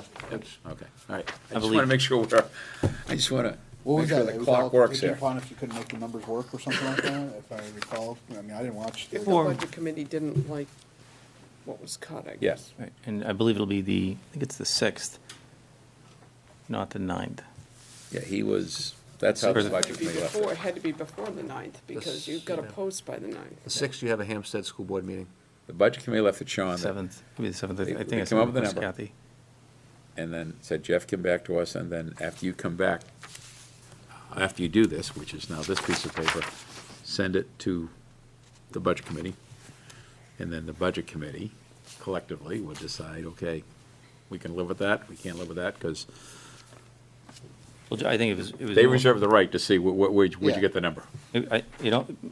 So the budget committee wouldn't necessarily be meeting outside the meeting. It was more a matter that I distribute that report, and if a member had an issue and would like to request that the chair call for a meeting or actually have the meeting, it was agreed that that would be the case. Yeah, I understand. You get the technicalities. Ideally, it'd be better if this board was comfortable with the number, so that we're kind of all on the I'm same comfortable page. with their number. What I'd like to recommend to the board, that let's approve what we currently have. And, we've had this on every agenda item, for the last 2+ months. And it'll be on a couple more meetings. We can bring this up as a topic, and we give you time to do your due diligence, come back, and if you wanna make a new motion, by all means, it will be addressed at this table. But, so with that, we have 72,620,557 is the current default budget for fiscal year 2021. Would be the default budget. Sean, I don't think we should be voting on it, to be honest. No, because if we vote on it, we're gonna have a motion, and we're just opening cans of worms for potential, if we end up in court with, we did this motion and then we had to change something, and Yeah. we look inconsistent. I think Yep. we need to, and that's what I was trying to find on my phone, is some of the back stuff that I wanna see and confirm as well. Before, I'm not comfortable voting on anything or making a motion for that reason, just because of what happened last year. And then it looks like, well, you voted this and we did this, and then we had to change it because we knew we were, the accusations are, we're chasing our tail. And I don't want to do that. I want to have the right information on there before I vote, and vote once and be done. And have one default budget, not multiple ways. versions, so. Okay. The consensus on, everybody wants to postpone it? I'd rather wait till everybody's comfortable with it. Okay. You have the two numbers, and you're missing 3 members, right? So you have the numbers to look at for 2 weeks, and, right? It'd be nice if all 9 people are here. No, I agree. Does anybody else have any questions on either the default or the operating budget? Just one thing, Jeff, I do, with regards to income budget. Yes, oh my gosh. We haven't done any of that here. I gave it to the budget committee. I will print out a copy. Thank you for reminding me. Okay. I have another question. Go ahead. Monthly financials, Yes. when will those be updated? Um, I was hoping to see them. I did had one check this week. right Yeah. before I got here. I want you to know, because I figured you'd drop them down today at, 6:45 or something, so I was looking, but it wasn't there. I appreciate that, and I'm sure you can appreciate the position of Oh, you've been busy, yes. having had a couple You've been really busy. budget committee meetings and No, I finding quite a bit of available budget at this stage No, of the I season. completely so. understand. But it will be, it'll be coming out shortly. And Sean, you know what? I will print it out. Actually, I'll bring it down for you guys. Okay. On that, I will let you know just ahead of time, it's not just us, I think everyone in the state's having a problem with Medicaid. So you'll see that number is down, way down, so, Okay. yeah. We used to be able to receive or count on receiving quite a bit for services we provide, and that model has changed. Department of Health and Human Services has run into some compliance issues, I believe, on their end. Perhaps they were a little too generous in the past. It was a significant source of revenue for us in the past. I'd budgeted like $500,000, and the numbers just haven't been coming in. They've been caught up in their own audit, and it's enough of a material thing that I'll just point it out up front. We can certainly discuss it at the next meeting. Yeah, this I meeting, would no. actually like to, because, as we all know, the budget, It's not an insignificant clip. yeah, because every dollar that we lose as an income side is analogous to the same dollar amount being increased on our budget, and we focus all on the budget. We gotta also understand the income. Yeah, and I think it's important on that one, we're still providing the services. So it's not like there's a relief that, okay, we're not gonna provide you the funding, but you don't have to provide the service. We're still providing the services. And what funds are those that we're losing? Medicaid. Medicaid, okay. I have another question on revenue, because this was rather an epiphany the other night, is, my understanding is that as long as we had the bond, we were receiving a little over $1 million a year in revenue from the state? Correct, And that was through the entire period that we were bonded? correct. Well, I So- can't speak to that, but I believe that it would have been the same at the beginning. I believe that was funded level. Our bond payments started very high, because we serviced the same amount of debt. We just pay more capital in the beginning. So as we get to the end, that 1.1 represents a much larger portion of our outflow, of our payment, of our bond payment. So what was surprising to me that I just learned that a few nights ago was we've been talking for, I don't know, a year, 2 years, about the fact that when the bond went away, we would have essentially $1.6 million more in our budget. But we don't, because we lost, You have 1.6 million, minus $1 million in revenue. yeah. So 600 more? Is that what? that's what mean- we're saying now. We have 600,000 more, but we've been operating on the premise I know. for 2 years. Yes, but if you knew, why didn't we know? No, I know what you're saying now, but I did not know what you're saying. I did not know that we were 100 less than the 1.6. I was operating under the same premise. Right, I didn't know we were losing $1 million off the 1.6. Yeah, I just found that out last Monday night.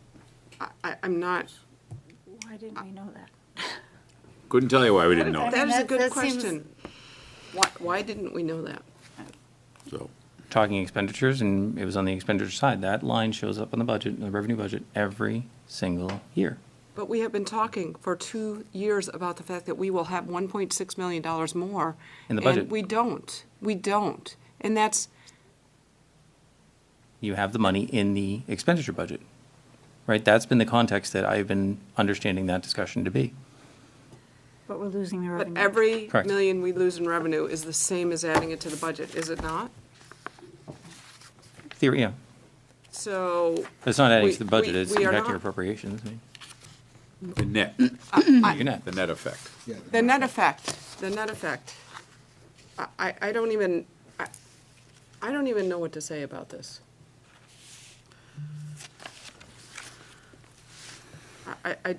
I'm Flabbergasted. beyond, Yeah. beyond flabbergasted.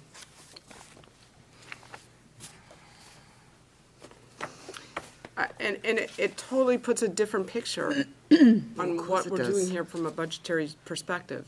And to learn this, what, the So, 15th of December? so we were talking about putting 1.6 million toward improvements and repairs, because that's what we were thinking we had freed up in the budget. And so now that We have all of 600. that we've been talking about is now back down to $600,000?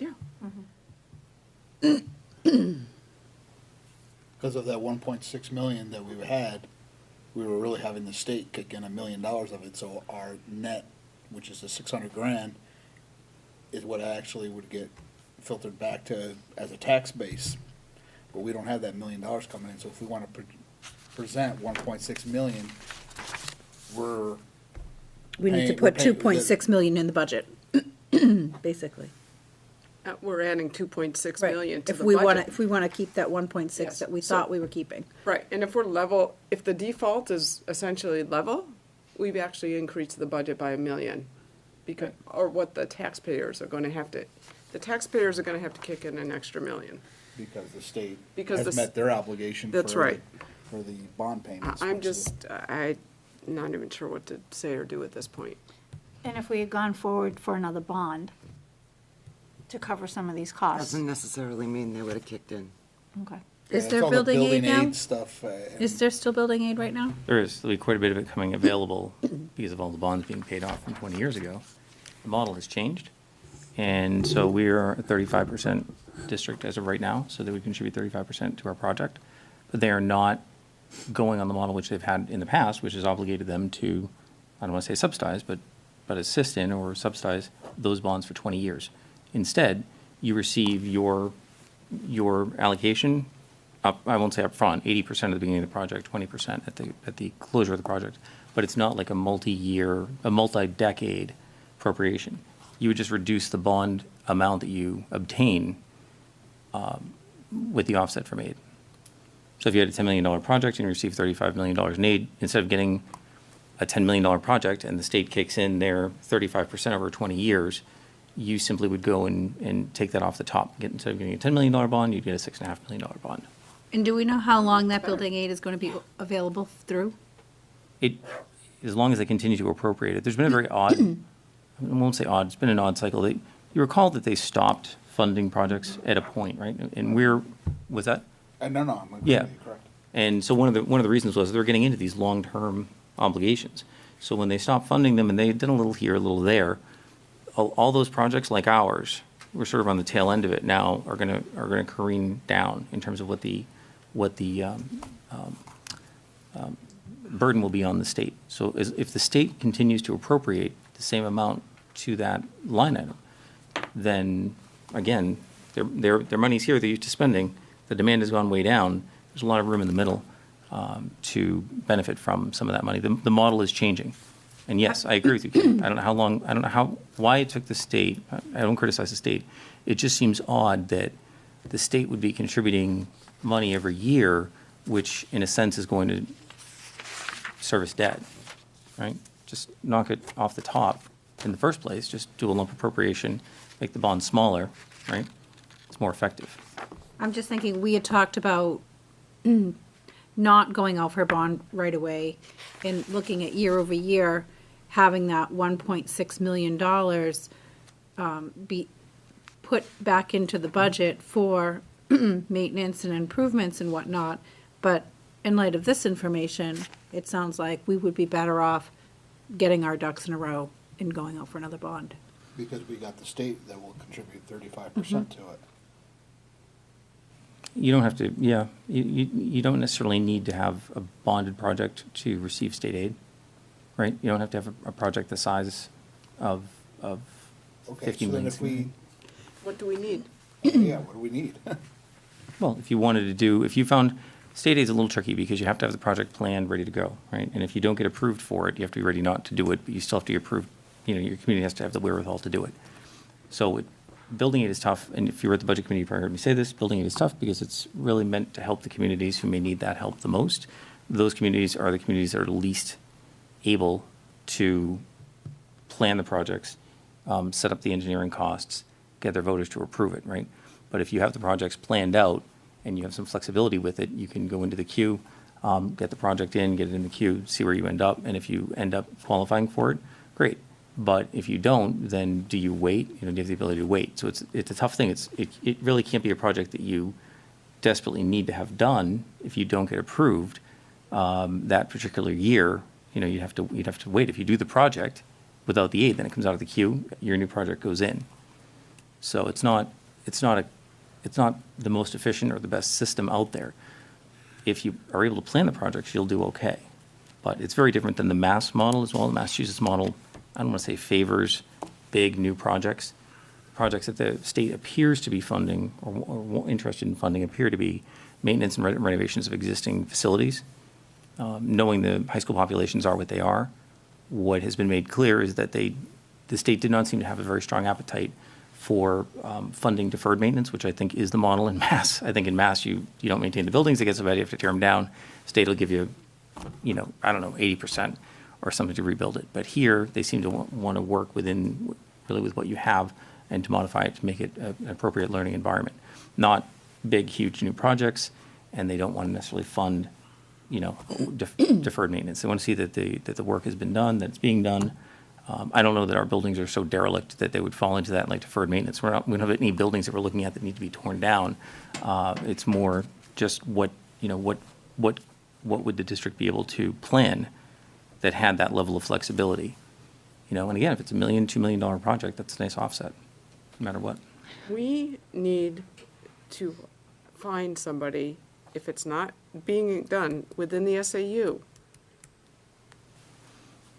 to work on this. You're talking about the state potentially giving you $3.5 million on a $10 million project, okay? This is what we do we hire somebody to write the grant. I mean, this is, if I thought I was blown away 5 minutes ago, I'm even more blown away that there's this amount of money out there that we are not desperately seeking right now, that I'm just finding out about. So this has got to be a priority. I'm not sure how we make this a priority from the board, but if the state now has money at a rate of 35%, why are we not going for it? We're certainly not at the top of the list for qualifying communities. We wouldn't be their preferred choice.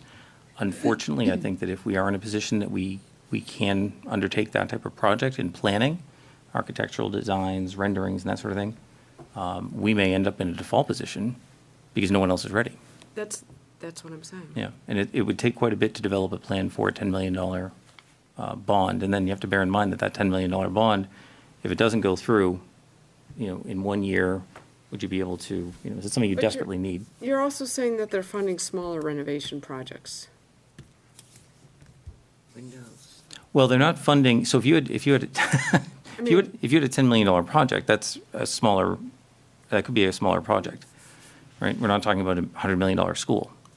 But and again, the problem with it is with that 10 million, that's a big project, right? So if part of that 10 million is a project that you need to get done, then, and you do it, then that project has changed. That project comes out, goes back in the queue with a new project. That's why with a smaller project, if you get it done and you're able to utilize building aid for it, great. If it's a bigger project and you run the risk of not being able to get done, not getting your work done, and I believe that the state agency would agree on that it's not really a great cycle. It's not a great process. Is there a limit to how often you can put forward a project to be approved for building aid? I don't think so necessarily. I think it goes to an issue of credibility. If you come in with, 3 different plans to do completely different things. Nope. I'm just thinking, we've talked about this water project out here and how that would impact just even just our site. Even just thinking about a site plan, we've talked about parking, access to the campus, fields. I mean, things like that. Why couldn't, like Kim said, we get somebody out to do an assessment of the property itself and see how we can make improvements in that area? And is something like the water, bringing in the water, is that something that would be part of this? I don't know. Typically, they're wanting to do buildings and campuses, but they may. The problem is that there are areas that we can borrow money from for that project, and quite frankly, I'm curious if our conditions qualify us, which I'm having a very hard time believing we don't qualify for any type of grant to bring that water a little closer. That water, by the way, benefits not just us, but anyone who ties in along the way. Ryan? Why can't we get the state down here? On what? This whole topic. I'm personally not convinced there's this kind of money and it's that easy to get. No, I think you're correct to the extent that there are a lot of deferred projects out there. But There's a I'm large I'm pool not of talking people. about, it's just like, why, they did this years ago, where someone from the state would come down and say, this is who we are, this is what we provide. And they pretty much tell you what you can do and what you can't do. Why can't we? Last I understood, they were providing grants for safety issues. But- It was all safety. Well, my point is that I think before we beat ourselves all up here, you know, Yeah, so, if I could, okay, first, before I talk about that, I just want to be fair, in terms of the board and your discussion, all right, so, we talked about how to spend money, not how it's raised, right? So if there was a bucket of money, and it was 71 million, 72 million, and you identified and said, for years, we're paid 1.6 of that, whatever that number is, and you designated, create a budget, we're spending that 1.6, it's still in the budget, but we want it spent on this, and that was a bond payment, I think that's what we did. We never really talked about how it was raised. Now, should we talk about how it's raised? Of course we should, but we didn't really. So I'm not as flabbergasted about that. How, we didn't talk about a revenue budget. We talked about, this But is a bond payment. shouldn't that have come up at some point? That's my point. I mean, Yeah, Should have been offered to it us. should have, it could Until, have, but it never until really. last year, this So- board never really looked at the revenue budget or the. you don't know what you don't know. But, okay, so, but my position theory on this is, the money the number didn't change, how you chose to spend it was going to change.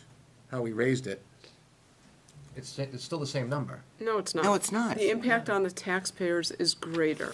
Much greater. But we never, well, yeah, if the theory on it was just about tax impact, not about how you spend it, that's another discussion. But I'm not arguing that what you're saying doesn't make sense, how you raise it is important, but that was not what we discussed. We just discussed, take 1.6 that you've been paying on bond payments and spend it on building maintenance and projects and that sort of thing. But that was one thing. Second thing is, if you want us to research this some more and get somebody here, as to Brian's point, about what we can and can't do. I'm with Brian on this. I'm not Yeah. convinced that they're just handing out 35% to all these different districts and there's all No, this but money. to understand on it, to Yeah. properly Yeah. plan.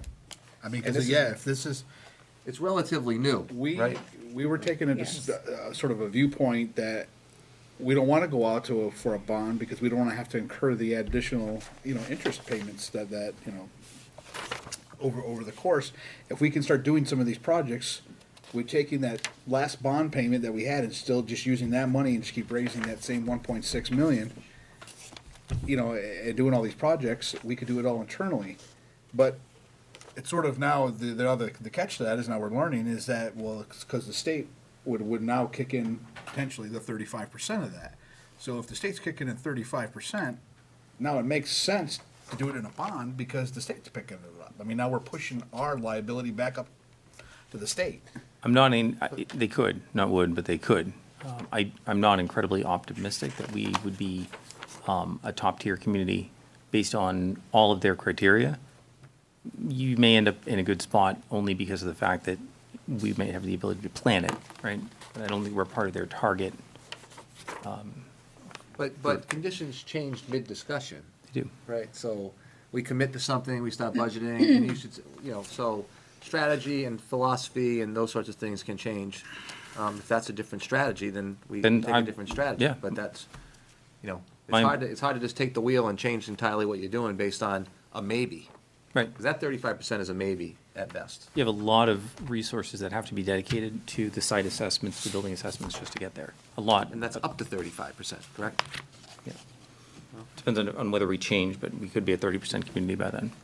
And could I just wrap one other thing up? I just want to be clear on, are you comfortable with this as presented? The issue, meaning this is all the changes to get to the 73 number, and the real issue is whether or not the 2,900 line should be the same in both budgets, or are we still not comfortable with how we got to the number? Is it both, or is it just one? No, I think that's the budget committee's number, Yeah. the 73, 975. But I'm just checking. But for out of comfort. that, when we look at it, the default budget's being higher then what's in there for those 2,900 numbers is, yeah, that's the That's the delta. issue. Is that the It's about issue? a 442K spread That's- between. that's- Well, I No, believe the other issue I is. wanna be able to, I wanna be able to work on some options, so when we have the next discussion, in the event that we're not trying to build a plane while it's in the sky, they can say, Yeah. okay, we're changing the default number, or we're not changing the default number, but we are comfortable with the way we got to this number. Because if we're not comfortable with the way we got to this number, we should be working on this piece and changing how we got to the number, and leaving 2,900 as is. You follow me? I know, at least I'm all comfortable with the way, the buckets that you spread it out in to get that 93, 73, 975 number. No, I know this is the budget committee, but if the school board's comfortable with how we got to the budget committee's number, then the real issue now is just the default versus the proposed number, the 2,900 line. Correct, at least from my viewpoint it is. Is that, can you just get consensus? Is that what everybody's? Everybody's thinking? I Well, can it's tell a- you, that's a problem. If you load a default, then they're gonna have to load Well, the proposed. there are two- This can get ugly real Well, quick. you might come back to us and say, get to the number a different way, stay out of the 2,900 line, so the default number doesn't change. Yep, There's two different strategies, there's two Yep. different strategies here. And I don't wanna I don't wanna be chasing squirrels in different directions. No, I would agree with that. right. Yeah, I think you're in a better track doing that. I agree. Looks real good. Unless somebody, unless somebody challenges you, because now you've presented numbers that you say are supportable, and now you're going back and changing it. I don't know. Right. That's why I was just looking for direction. So, you're okay with this as presented, and we should be looking at whether or not we have to change the default number. But you may come back to us and say, don't change the default number, figure a different way to get to this number. So I got two. Jeff, you follow me? I do. I'm following you. I just can't answer that question right now. But I would also think the budget- I'm not sure what I'm, I can't, yeah, I would also think that the budget committee should be weighing in on that budget. They haven't seen this yet, right? Correct. They haven't Right. seen the So- spread. They're waiting a That's total. their budget. That's, right, They this waited is their total. sheet, so. Right. They may see that. They may and turn everybody around and "Ah, say, we no, want a we don't meeting." want to take it out of here and here. They might, but I doubt it. They would, I don't they think they're gonna gave have an their, issue with it. they met the, it wasn't really a school board goal. I mean, it was. Guidance. But they're not meeting. Yeah, there you go. Thank They're you. not meeting till after we meet in January? They may If not they meet have to. again if they're comfortable with this. They have to. If- Well, no, if they're comfortable with this, they said And they're fine. it's all set. That's exactly what they That's So said. they the can all number. approve this without having a meeting? They approved the They bottom approved line the total. number. They approved the total. Yeah. So if nobody has a problem with it, Yeah. Then this stays in, then these numbers and these subtractions come from these areas, then we have to decide what We we're have to gonna decide what we're gonna do about the with the default. default budget based on this. Precisely. If they have a problem with this, which we might not know till after January, That's not that's helpful. gonna completely change anything. We can't really make a decision on the default then, until then. Well, But we're running out of time because we got the Right. 2nd to 9th, and we have to post 7 days before your public hearing. So on the when are we 16th. gonna know if they're okay with Just this? a notice for the public hearing. The budget. we're Right. gonna, Yeah. we're gonna know by You're the presenting your budget 6th. at the public hearing, so you don't have to post it in advance of that. That's just, it's a different rule for the default budget, for the deliberative session, where you do have to post all your numbers in advance, and you've got a deadline for that. But the purposes of the public hearing is to present your budget. And it's not even, not that the budget is finalized, because the budget could change, default numbers can change. That's why we don't have to post the numbers in advance of the public hearing. We're just posting that we're gonna have a public hearing to present the budget. And you've got Because time somebody up from until the- Change our then. From the default public whenever could we want. say, hey, you guys need to address this, Yes. have a Have number, we posted and, them? and we could take that under No, advisement. no, we don't post the public hearing numbers, except for the SAU, because it's different. The way that's different, but public hearing is just to notify about the public hearing. And then we present the budget and that information that night, and then we make it available to the public. Okay. so our default budget can change up until, I think we went through this last year. Right. I The mean, one that's printed. yeah, so I'm not overly concerned about that. I'm more concerned that everybody feels comfortable with what's in there, can support what's in there, and understands it. But don't misunderstand me, you still need to present a default budget Yeah. at your public hearing. Okay. Yep, so it's the same process we This did. would be the We'll have to opposite hold this a year. sec- Somebody we'll wants have to sue hold a to lower it. supplemental public hearing, probably. Yeah, so Well, that's my All the members, concern. yeah. I know a couple of people did the revolve last year, I don't think they would suit over it. No, but think there that could they- be somebody out there that wants be. to sue to lower it. Yeah, I That's- agree. I don't wanna open us up for But even that. if you're comfortable with it, doesn't prevent people from suing. No, it So doesn't. let's shoot for some deadlines. Let's, Jeff, if you could make, Lord. get the budget committee's blessing on the changes that have made to meet their bottom line by the 27th of December? I mean, hopefully sooner, but I can, it's after Christmas. I'll post it and request any input that they have, and if there is a desire for a meeting. That way the board could have that, at least know the blessing prior to the meeting on January 2nd, and then you'd have more information. That's fair. For both default and proposed. And that should at least, put us in good shape, and then if we need to meet again, we'll meet again. And the answer may be, we haven't heard anything, so therefore it's okay, no one's requested a meeting. No one's requested that they act on that meeting. Their meeting, by the way, their meeting date, they came to a consensus to hold open Tuesday, January 7th, with a backup of the 8th if it's snowing. So for just budget to make committee. it clear, in the event that the budget committee is fine, and they give the blessing on, and so that's the number, our next issue is the default number in the 2,900 line in terms of the board's comfort about where that is. Where that is. Right? Perfect. Everybody's, all right, no misunderstandings, we're good. Okay, you all set with that? Next one is CIP facilities. I asked, Mr. Paradise to be here this evening, too, so.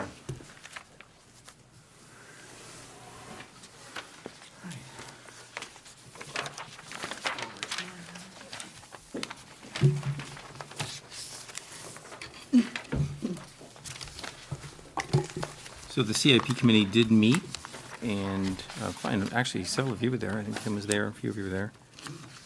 And did take some, I won't say take some action, but did come up with a plan for 2021.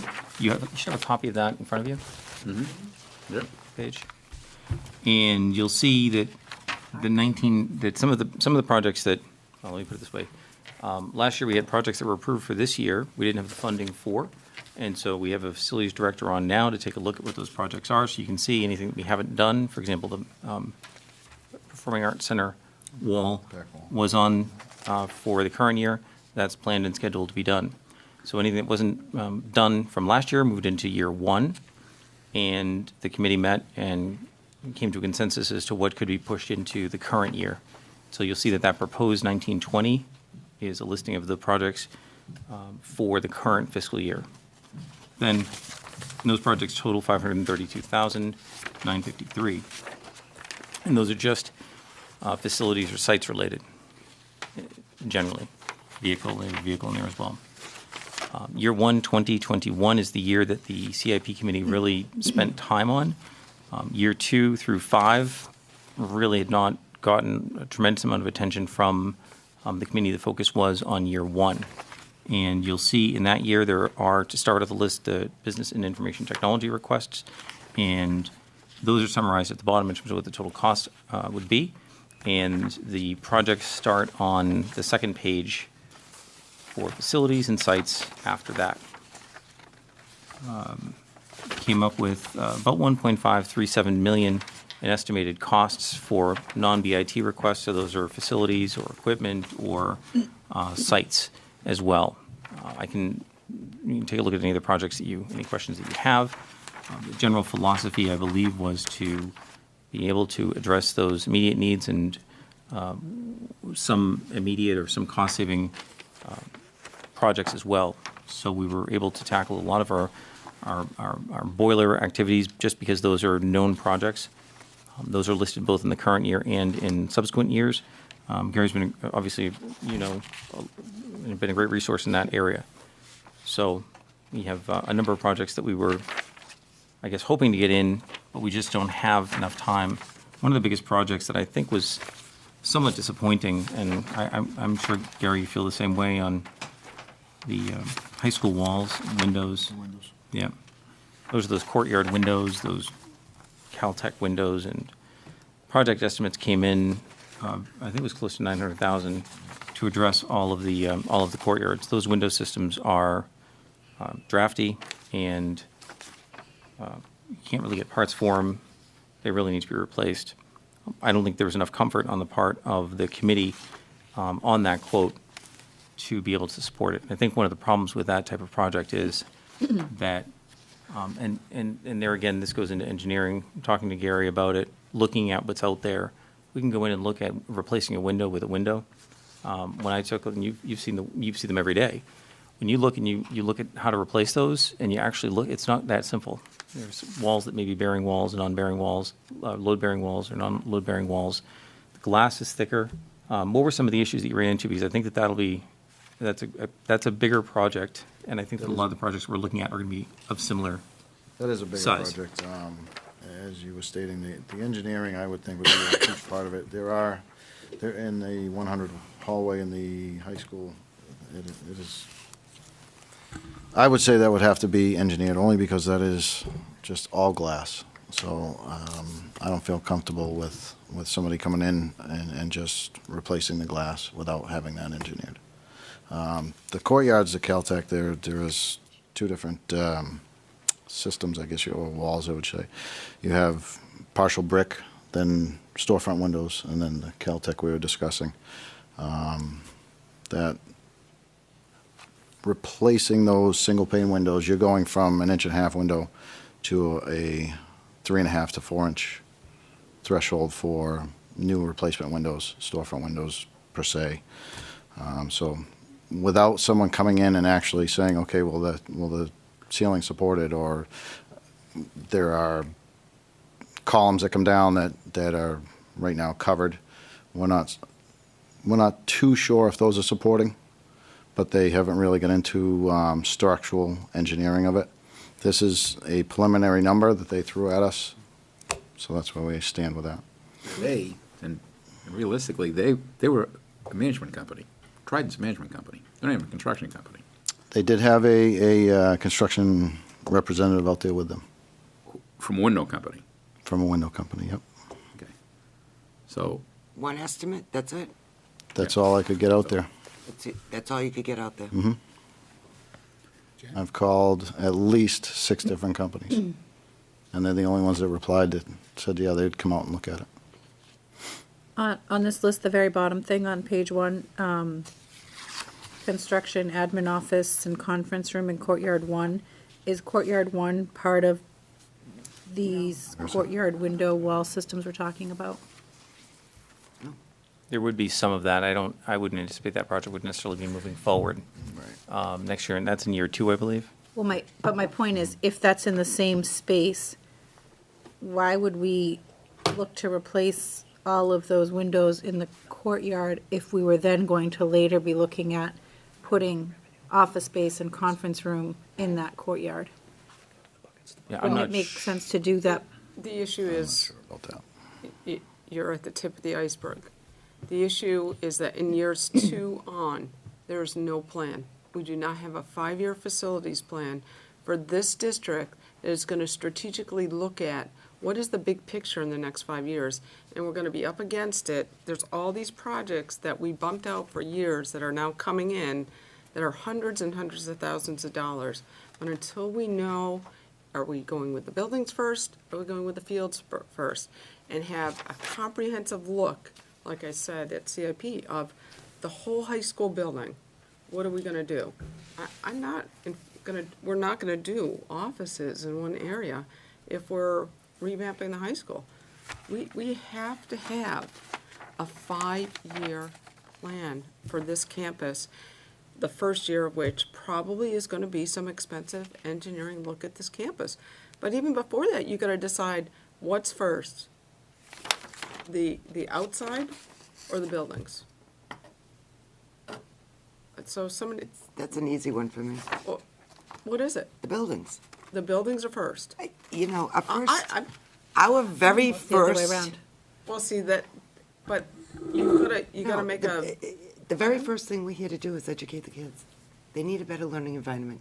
Those buildings have got to be okay. They have to be learning in a better learning environment than what they're in now. This is where they are, 6 hours a day. They're in the buildings. They're not on the fields, they're not parking their car. We're here to educate the kids. The buildings have to be first. Then athletics, parking, whatever you want to do. But they need a good learning environment. my feelings are the buildings first, always. But if you look at how you, You're not building a new high school. no, you're not, but if you're looking at the space we have and how you access it and how that's gonna impact any building But you're not building or a new high school. additions or. You're not building a new any- high school. You're No. renovating the high school we have. But you could be changing where your doors and entryways Right. are as part of Right. that. You could. Or any additional space that is going on to the buildings for something else. I mean, you always start with your site first and then get your site Well, my plan next- and then your building. But we need roofs. We need, No, I'm not disagreeing that we need them. I'm just saying when you look at the whole thing, I wouldn't touch the building. I mean, maybe once you look at the whole thing and know, then you can start with the buildings first, but I wouldn't touch the building without looking at the You whole. have to look at the whole picture, Right. and, I mean, why a 5-year plan? Maybe it's a 7 or a 10-year plan. Well, maybe it is. But I those think, things are I gonna think come you up need and to it's gonna have, push it, I think. I know, but I think you need to have someone come in like you're saying, Kim, and look at the whole thing and figure out from there as, again, yes, I understand completely where you're coming from as well, but you need that plan and you need that idea and that vision of where it's going before you start doing stuff, because you go and we go and construct something right here because we need an extra admin or whatever, and then you put that in, and then all of a sudden someone comes in and says, well, you should have done this, and this is what I'm gonna recommend, and we wasted the money there. So you need to look at that whole picture and how it's gonna shift everything around. I thought this was already done When? in the last 10 years. Nope. 20 years ago, probably. 20 years ago? No. 2005, 15 years ago. Because it would have been well after the bond, that someone came in, and I'm sure they spent $200,000 in engineering studies, and, Yeah, the towns have those. It's been done. okay. It's been done. I don't But think the somebody- site was looked at though, was it? I think it was 2008 maybe, I went Again. Probably 2008, you're right. 2008. It was done, but then I heard it was political, they did these options because of this so, and it looked at all the buildings. But again, there needs to be, and it's not up to this board, but this board needs to provide the direction, which I think we did in the school board goals, that one of them was the 5-year plan, wasn't it? Yep. Yeah. Okay, So, so, if that's the pleasure, then I guess probably someplace in year one, I guess you're gonna blow $200,000 to $400,000 in blueprints. better to blow it all at once than 100,000 here, 100,000 Yeah, there. but then, a couple of years from now, those change again, like they all seem to. That's been my experience in life. People have plans and. Well, then at least, even if you don't do blueprints, have a conversation and make some decision. You gotta do something. You don't want to have projects that undo previous projects. Right. I hear you. I was trying to approach it more of a roof, windows. See, to me, once something's an interior petition, that's all it is. These offices are just interior petitions. I'm just gonna treat them like just a big house. Well, I agree. We're doing roofs, we're doing windows, Roofs, heating, cooling, windows. Yeah. and that's what we're doing. What I'm saying is, another year or two, you're going to be up to speed on that, and then you've gotta really start thinking. But unless you start planning it now, it's not gonna happen. And I'm probably more disappointed than anybody in terms of the windows, if you will, because I'm expecting people not just replacing of glass. I'm expecting window people, contractors who just actually physically do work like that, construction companies, to come out and say, this is what this needs, boom, boom. I can't explain why they didn't, they get back to you, but that's a big job. That's not like calling someone up and saying, yeah, we're a Timberlane School District, we're looking to spend $4,000. No, this is well over $1 million. That's quite the job. For someone to come into our high school, and some windows are pretty simple replacement, others will involve structural work. Depends where you are, what it is,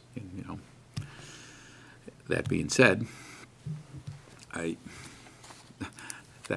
that's why it within minutes was pushed off to year two, because we collectively said, okay, we don't have enough. If we have one quote for, and it was probably a quick quote to do courtyard windows, so it didn't even accomplish the goal of doing the high school windows. No. So it was kind of, you know, a nice expensive Band-Aid.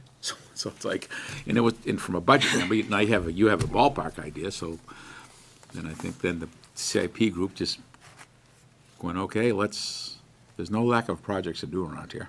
It took all of 5 or 10 minutes to come up with over $1 million, because these are, what's on these spreadsheets, these are things that just been talked about for CIP, which, over the last 2 or 3 years, but that doesn't mean that something could show up here tomorrow morning.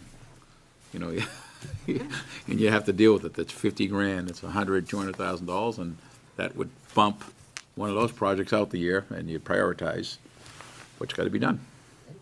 Sheila? I'm speechless. I'm just looking at totals for year.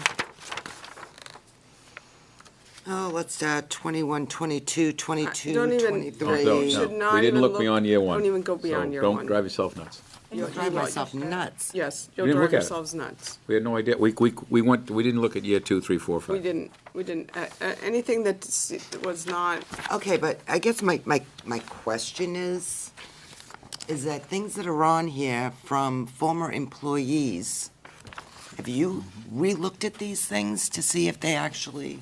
We focused on year one right now. That's what we Okay. focused on. because what happened was the CIP should have met in April, May, June, July, but we didn't. We didn't meet till 2 weeks ago. So the CIP committee did not do the work that it normally would have done and gone through all 5 years, because all we had time to do was just figure out what are we gonna What can put we in do the now? budget. No, I understand. I understand. It's just, And all this stuff that's getting pushed out, develop and build a field house, is that real? that, No, speechless. 14 million, those numbers. Speechless. That's what I'm saying is that, anyway, I, Sheila, in fairness, it's even footnoted at the bottom. Committee reviewed proposed 19 and 20 and year one only.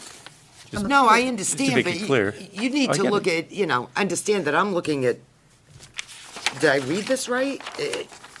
Yep, I wouldn't, that's an idea of what's out there. I wouldn't get too hung up on it, but I think that some of those projects need to change. Just a couple questions about this year.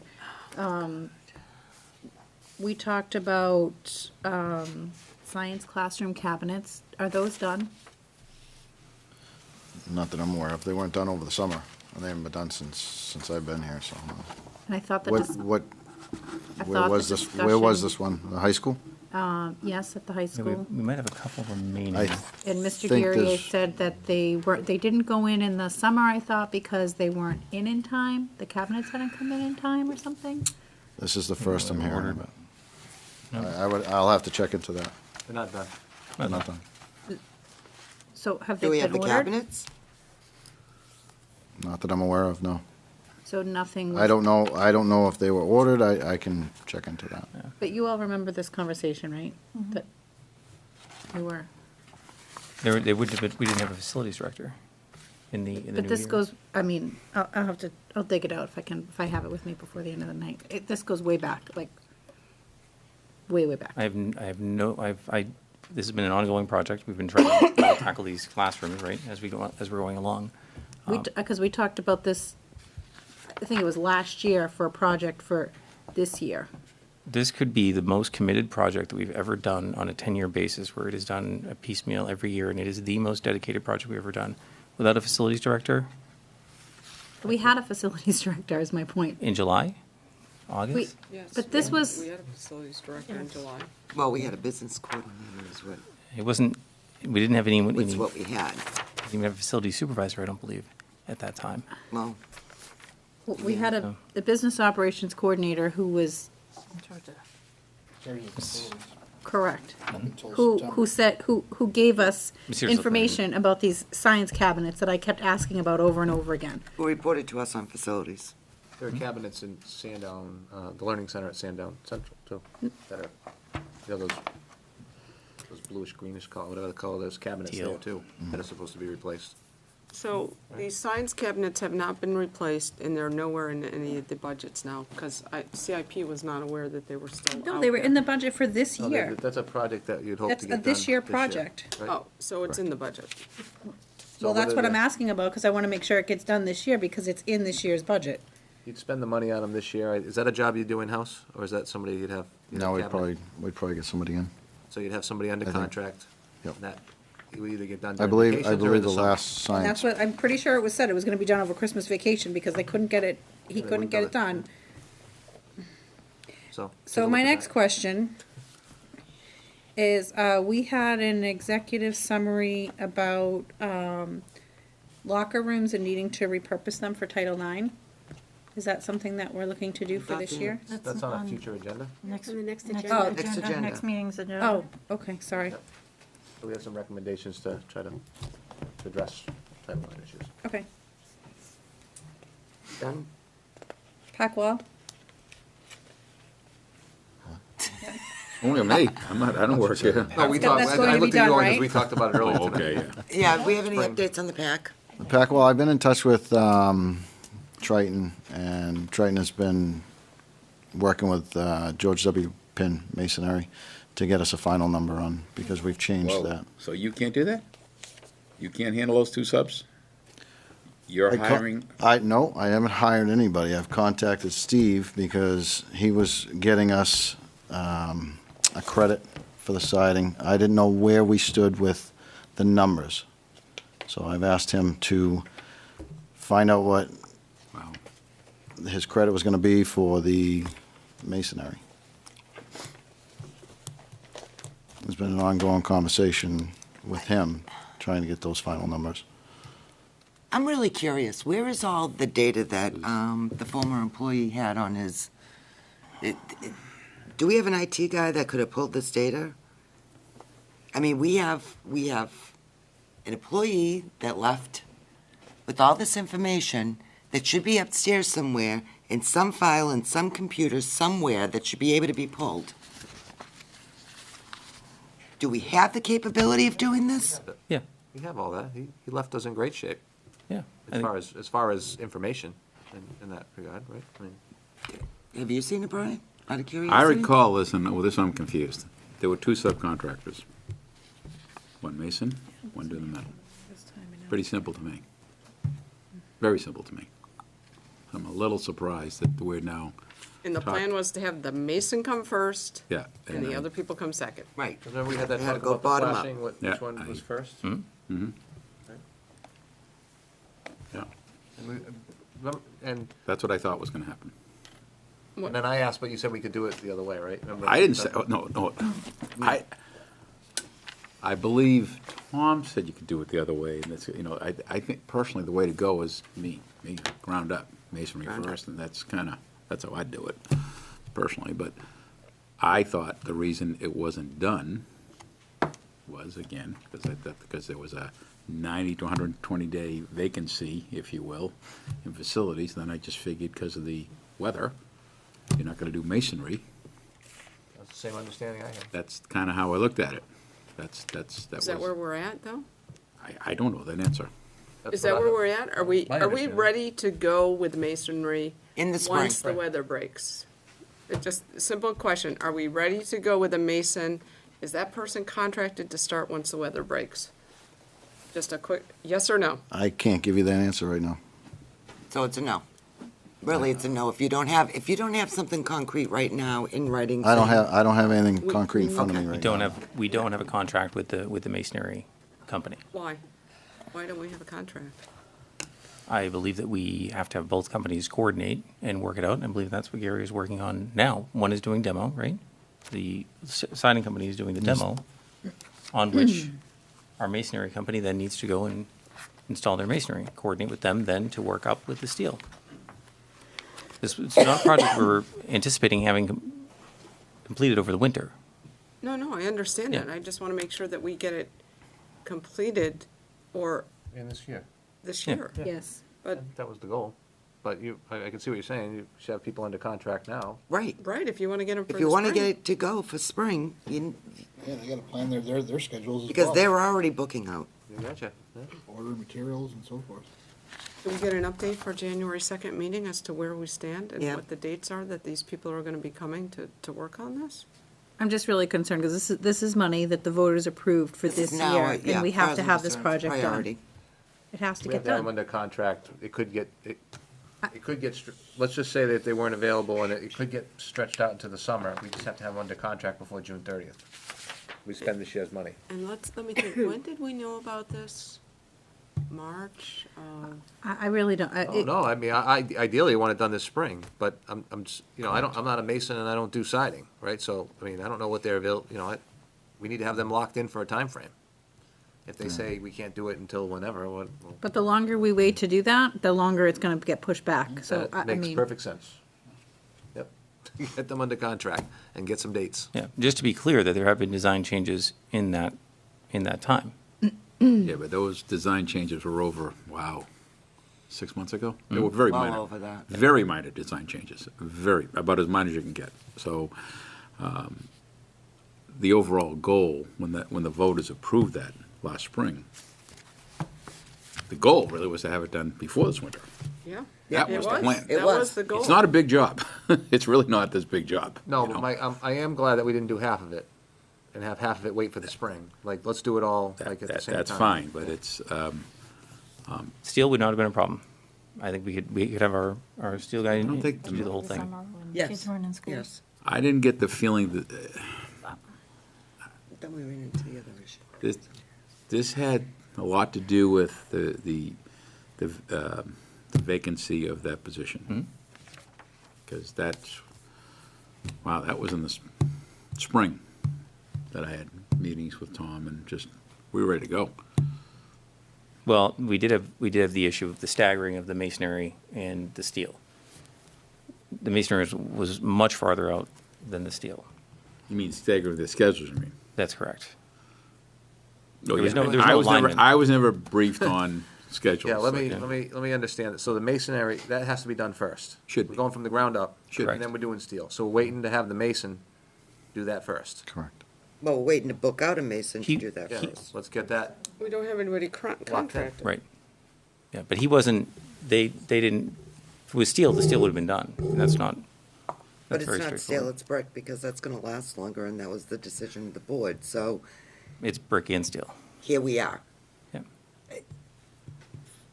Please, just get us dates, Mhm. that you've got somebody contracted to come in and get it done. That's what I'm looking for. Perfect. We'll do it. So that's a priority. We've been doing it for a year. Almost a year. I'm Over done. here. I'm done. I've been talking about this forever. Done? We're moving And on it's, now? it's not, Gary, it's not your fault. Believe me when I tell No, you. but I'll It's- take it on. Do not take this personally. No, But we've been doing this for months. and we'll see it through. And it's, like I said, not your fault, but we've got to get something done on it. but you're gonna be the hero. Right. Nope, I'm just But gonna we've get it got to done. get it taken care of. Wind beneath our wings. Yep.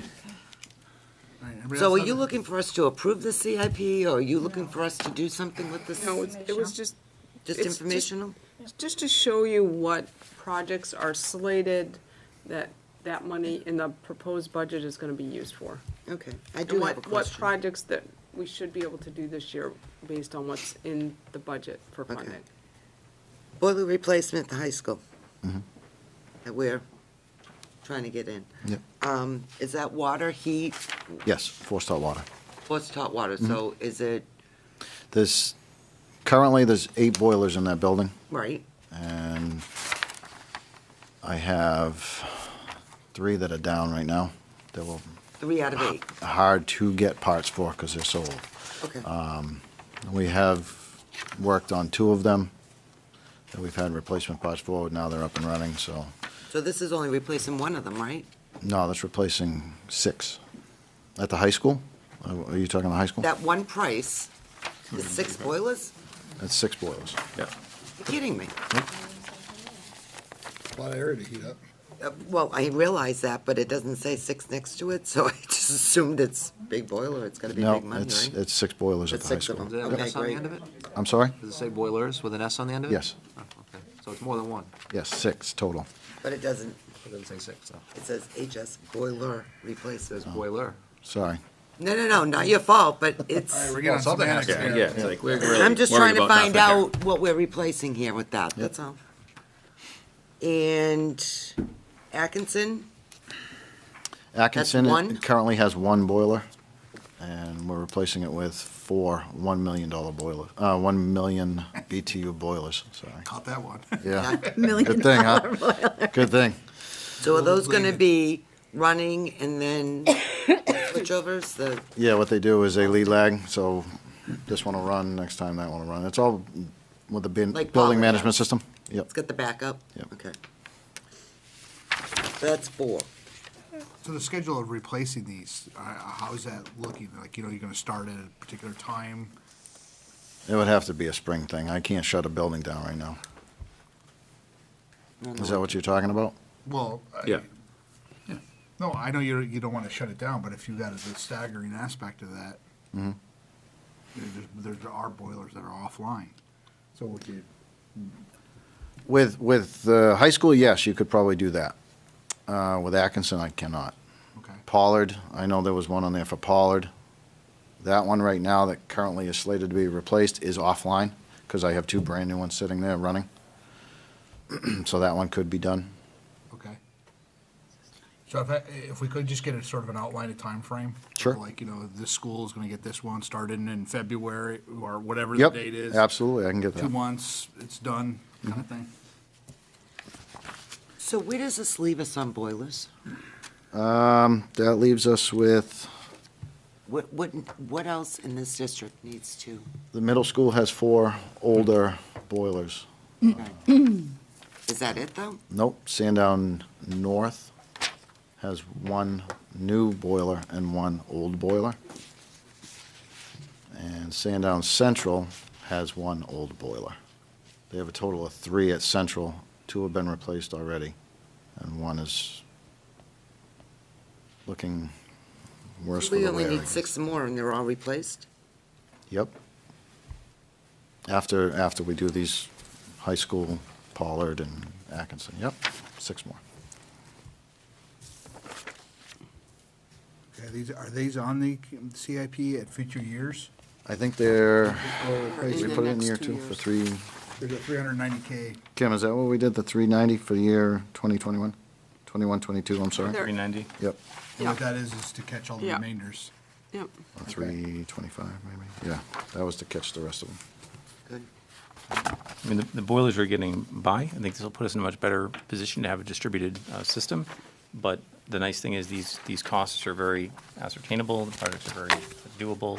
Doesn't really matter what we do with the school, and we're going to need, heating. We Yeah. need it. Okay. Anything else relative to CIP? Okay. While you're here, can you give us an update on what's happened or transpired with the, I have that in my report. Was okay? You can get it from, I mean, if you want to. was it are you going to middle school, Oh, yeah. Jim? Yeah, the leaking and all other stuff, so, I think that, yeah. It was very minor leaks, which there was 2. One for a penetration through the roof that was on a electrical line. okay. That was dripping. And then there was one on ductwork. There's exposed ductwork above on the gym, and where that penetrated the roof, there was a leak on that. Okay. So they located those on Saturday, and they were fixed Monday morning. Okay, Beautiful. we're good to go. Okay, good. So would you classify those as 2 minor leaks that were kind of punch list items for a roof repair? Yes, Yeah, exactly. Pretty common? they are. Well, we had 2 inches of rain Saturday, right? Yeah, but And a wind. torrential I rain. think it was more of a Snow. wind-driven Yeah. than it was, yeah, because Yeah. we've had rain. High-powered winds with the rain and horizontal rain will find any kind of crevice it can get into. Great. Okay, thank you. That's it. What you want, something? Thank you. Gary, why you got them? What's that? What do you need? I didn't hear. Anything know, I else? says unless you have something you wanted to add. Not at this time. Tell them how much you love your job and how, All right, next one. Saturday, looking at a bunch of I leaks. haven't been able to find, I've been listening and looking for that list, but I'm gonna send it that? to you when I can find it. What's the, what About those signs, the whole list of all those projects that had those science cabinets on The it. science rooms? We have it too. We have- Yeah. I'll make sure I find it. Jeff has it. Okay, Bye, happy holidays. bye-bye. Take care. Oh, warrant articles. Warrant articles. I'm going up there, yeah.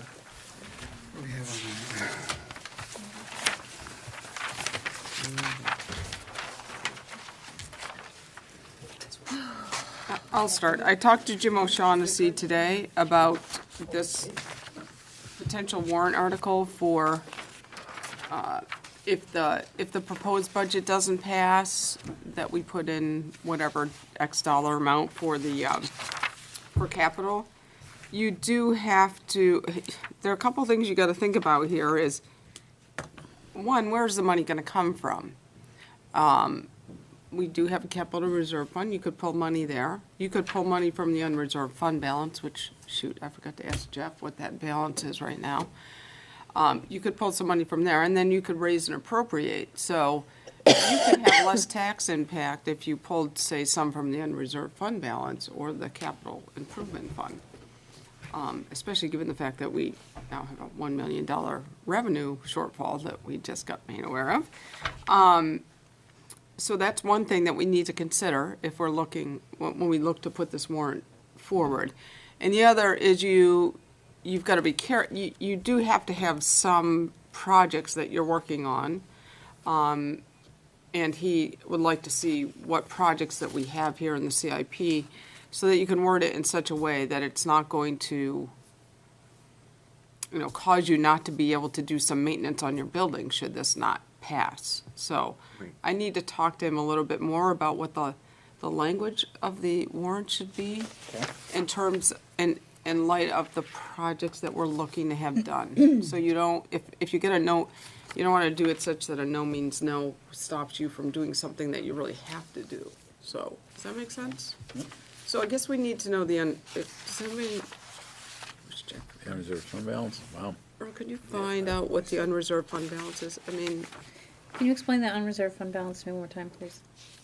John, you could probably explain. It's basically money that's rolling It carries over. over. No, it carries over from last year to this year To to this start year. off your, it starts off your new year with a balance. Yeah, so, because you can't. So because you can't go down to zero. Right. So you keep like $2 million, $2.5 million in the account to start it for the next year. And sometimes, well, at least with the town, it would creep up over time, and then Right. we would pull money to use to, say, To offset purchase something. No, To offset taxes, so, I mean, That's why we you only need to send have a so certain much amount back. in there, but you don't want it to be, it's like having a checking account with a lot of money and that you're not getting any interest on, essentially. I want to say it was $2.5 million that we started with this year. And I don't know if And that's a that- reasonable amount, yeah. Might be in the annual report, right? You're starting, It your would ending be. balance. Yeah. So Yeah, it would be. it'd be on your balance. And the number is whatever it is. I mean, Yeah. it's just, we gotta know what it is, and we could, if we wanted to say to reduce that amount, just, reduce. Well, again, I mean, we could try to raise and appropriate money just using the unreserved fund balance with no tax impact and put a warrant on that way. Those warrants tend to pass. Yeah, but then but at the expense of that, though, is that you're using that unreserved fund Right. balance as part of your cash flow, which is then. I understand, I'm All not, these things are all intertwined. I know, and to say, I mean, you write the warrant, it says there's no tax impact, but that's because you've already paid those taxes. So no, I get it, I'm not trying to, No, I didn't Fool think the you- voters, I'm you're just not- trying to- You're not, and I wasn't going down that road. no, I know. I don't have that, I wouldn't I have have that. it. No, but I'm thinking that would be for year ending 18, that would have been the 19, we would know what it was. Oh, we are in the 19, 20. No, it's what they kept previous unassigned, this was as of August 22nd, 2019. That would be, For that would, 1819, right? yeah, For yeah. 18, 19. And it was, unassigned fund balance was $2,550,068. Okay, we have, Sheila got it. Sheila found it. 2.5 million. If I Between my- Jen's my- bag and your bag. we got a Literally, whole- My bag it's like did- my my- walking. I've been carrying around that piece of paper and those facilities projects for months, and I must have just taken it out. So 5 million. So that's what it was, It's it's all two marked point up with five, notes on it. five. Here he is. Leave the room for a minute. What's your answer? I don't know what the question is. I'm hearing about unreserved fund balance. Here's the answer, 2.55. What do you think the question is? It's like Jeopardy. You said What we were looking for was the 2259970, is that what you Unreserved had? fund balance. I'm sorry? 2259970? No, 2550068. No, that's not what I had. We were looking for the previous unassigned fund balance. Unassigned fund balance, okay. Let me get that. And I pulled out my handy dandy file, which was dated August 22nd, 2019. And what I have here is previous unassigned fund balance is $2,550.68. So, can you just tell me the numbers? 2,550,068. Yeah, thank you. Is that is that what we're talking about, the unassigned fund balance? We're looking for the unassigned fund balance from last year. This was So the- recap of fiscal year 18-19. So this is what we're looking, if we put a warrant on, there are different ways to fund it. Right. And so one of the ways is to pull some money from the unassigned fund balance. So that's the question. What is the current unassigned fund balance? From the previous year, it probably is around that neighborhood. So it's about 2.5. I don't know, but Has it been standing at around 2.5, or is that higher than it normally is? it's different every year. It's a new one every year. It's a new balance every year. Oh, I understand that, but Yeah. what is the normal balance that we typically see in there? Usually under 2. Usually under 2. Well, you have to remember that you have encumbrances, so when you look at the total, surplus, right, the total 4 million or whatever we have, you have your encumbrances, you have your any retained fund balance that you may pull out as well, aside from that amount. So I can get the exact number from last year. It's going to take me a minute just to run upstairs and So I you don't think misquote we that need an number. exact number. So if you're telling me that typically it runs under 2, and if let's just hypothetically say it's at 2.5 now, we could potentially, if we put a money warrant in for capital, we could pull 500 from the unreserved fund balance and not really, it wouldn't be detrimental. And I don't think I'd go all the way to 500, but I'm just trying to see Trying to lessen the impact. on the taxpayers. Can't we get an executive summary that has what the current value is minus the encumbrances and whatever to give us an idea Yeah, of where we're sitting at? Yeah, and I I think mean, that, let's not, yeah, I think that's fair. with a projected yeah, estimate from you as to what you think is a fair amount that could be pulled out. And I think that's a that, good idea. The other thing with that, Jeff, to add is to look at would be is the cash flow, because that's exactly what, this is like seed money that's still retained in our general ledger. So as, bills come in and we pay them, it's not a linear straight line, It Correct, yeah. fluctuates, so there's gonna be cash, more cash came in, then bills went on out, and there's gonna be other times where more checks got written and cash comes in, so. exactly, you've seen the billing schedule. So before that billing schedule gets put together, factors such as that are kept in mind as to how much we're going to be, for me. He should be able to give us that in an executive summary as to what it is and what that factor would be that we should be able to pull out and still be very comfortable. But- Shaking his So- head over there. I'm shaking my head because I think really what you're asking the voters, if the budget doesn't pass, goes to default, are you willing to invest $1 million in your buildings? Are you willing to invest? So in other words, guys, are you willing to spend $1 million, which divided by 4 towns? That's really what you're asking them. Well, you are, Brian, but you have to put in the warrant where the money's coming from. Raise and appropriate. No, this money has already been raised. That You is. say raise and appropriate, the tax impact is gonna be different. You can pay now or pay later. There's no, I But we're understand not that. deciding that tonight. The all I'm idea is saying let's is figure out what that that you're number asking the is. taxpayer, We're do looking you at want it? different buckets. Right. One of the buckets is 100% in, Right. The raise and appropriate, which is. They're both 100%. You just, the difference of a Well, I delay. mean, because you could do, That's all. out of $1 million, you could say, we're gonna do 500 raise and appropriate, Yeah. and then the other 500K can come from this one, so that you're You could. only having a half the impact. Yeah, yeah. I think it gets confusing. Appropriated. Doesn't matter what Yeah, bucket's you coming s- out of, that's the terminology. Right, it's raise and Yeah. appropriate the full amount, and then you show where the funds are coming Correct. from. So, then you show the new tax impact, which would be, if you take 500 just for argument's sake on $1 million, the new tax impact would be an additional 500. Correct. Well, and you you might wanna write two warrants then, is you have a 500,000 warrant coming out of there with no tax impact, and then you got a $500,000 warrant that would have a tax impact. Yeah. Cause then at least maybe you'd get a $500,000. I think let's figure out what that number Yes, is let's first figure out what and the figure number out is where we're first. going. So you're probably looking at year one projects? No, well, Would you That's a talk s- to Jim about, yes, I'm gonna send him this so he you're can, probably looking at Yeah. year one? because this would only go in effect if the proposed budget doesn't pass, yeah. And what we can feasibly live without if it doesn't. Right, cause it would be a no means no. Correct. All set with that? I could ask, are you looking to pull the money from that unreserved fund balance, or are you looking to, We don't know yet, okay? because we don't know if it would be feasible, that's why we need the summary. Well, and the reason that I ask is that it is, and believe me, it pains me greatly to even bring this up, so I apologize in advance. But typically, when we looked at, and I'll just use capital reserve, for example, and I know that this may not be something you're raising for capital reserve, but typically, we've used the money that we've appropriated as capital to pay those or used for those expenditures. So if you were looking to take it out of unassigned fund balance and reserve fund balance and put toward capital that year, it would almost be the same thing that we do with capital reserve, where if we raise it, we raise it from the towns as capital, we'd spend it as capital. So when we have, let's say that the unreserved fund balance was 2,552 million, of that, very little of it may be actually attributable to capital.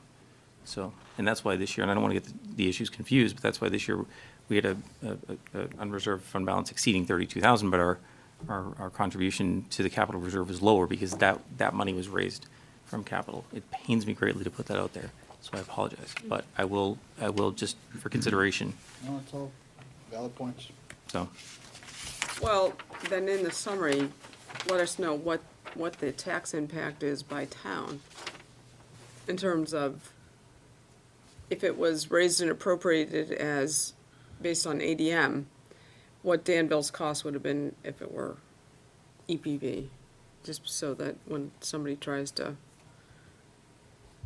say, well, this is costing Danville an extra $5,000. Yeah. $4 a house, yeah. And that's why I say it just pains me to bring it up. It really does, but it's a factor, and I just want to put it out there for consideration. Yeah, I know. Are you clear on what's being asked? No, because Not entirely. No, No. I'm not sure that you can get there from what you originally asked, which was a balance. You wanted an executive summary on the balance of the unreserved fund balance, right? And then encumbrances that he's got planned, as well as what he projects the final balance is gonna be. But how do you provide something about the rates based by town if you don't even know what the project cost is gonna be?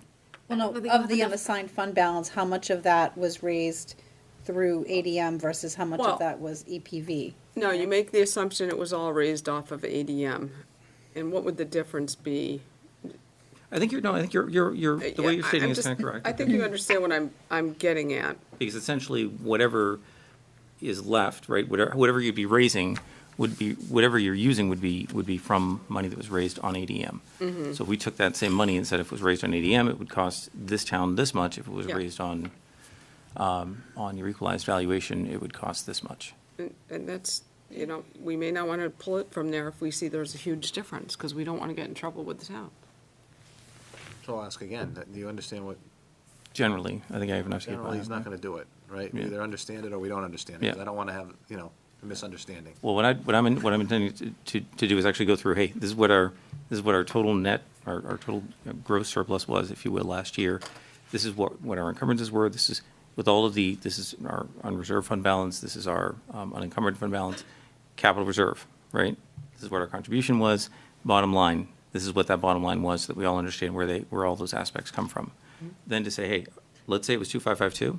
What would that look like if it were raised, if we were to go back and see how the towns actually contributed to that? Yeah, I think it's simpler than that, though.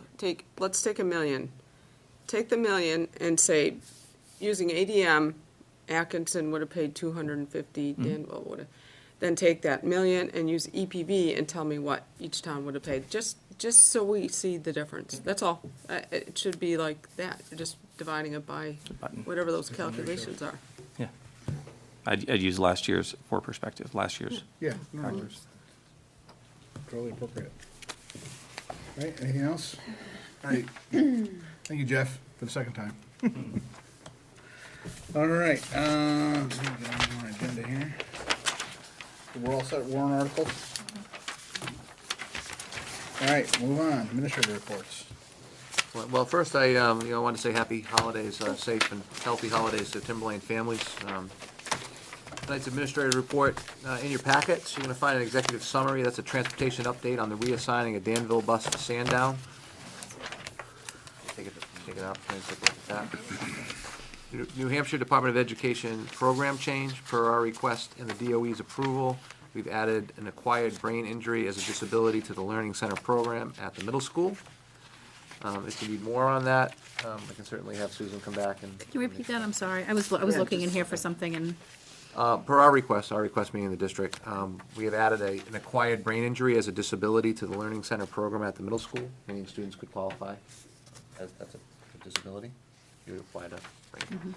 So if you need more on that, I can have her come back at a future date and explain it. But you can let me know. Blizzard Bag Online Learning Day. Please report that Tuesday's Blizzard Bag Day was a success. Monday will count as an instructional day. Tuesday's Snow Day will need to be made up at the end of the school year. As of now, They have not finished that all the way? yeah, No. no. No, it will not be, will not need to be. Yeah, Tuesday snow no. day will not need to be made. Yeah, Tuesday Sorry. counts. Right. That's a lot easier. thank you. We talked briefly about looking at our next school board meeting, which is on the 2nd of January, and I'm not quite sure if you'd like to have some sort of discussion about moving that to the 9th or not. That's entirely up to you.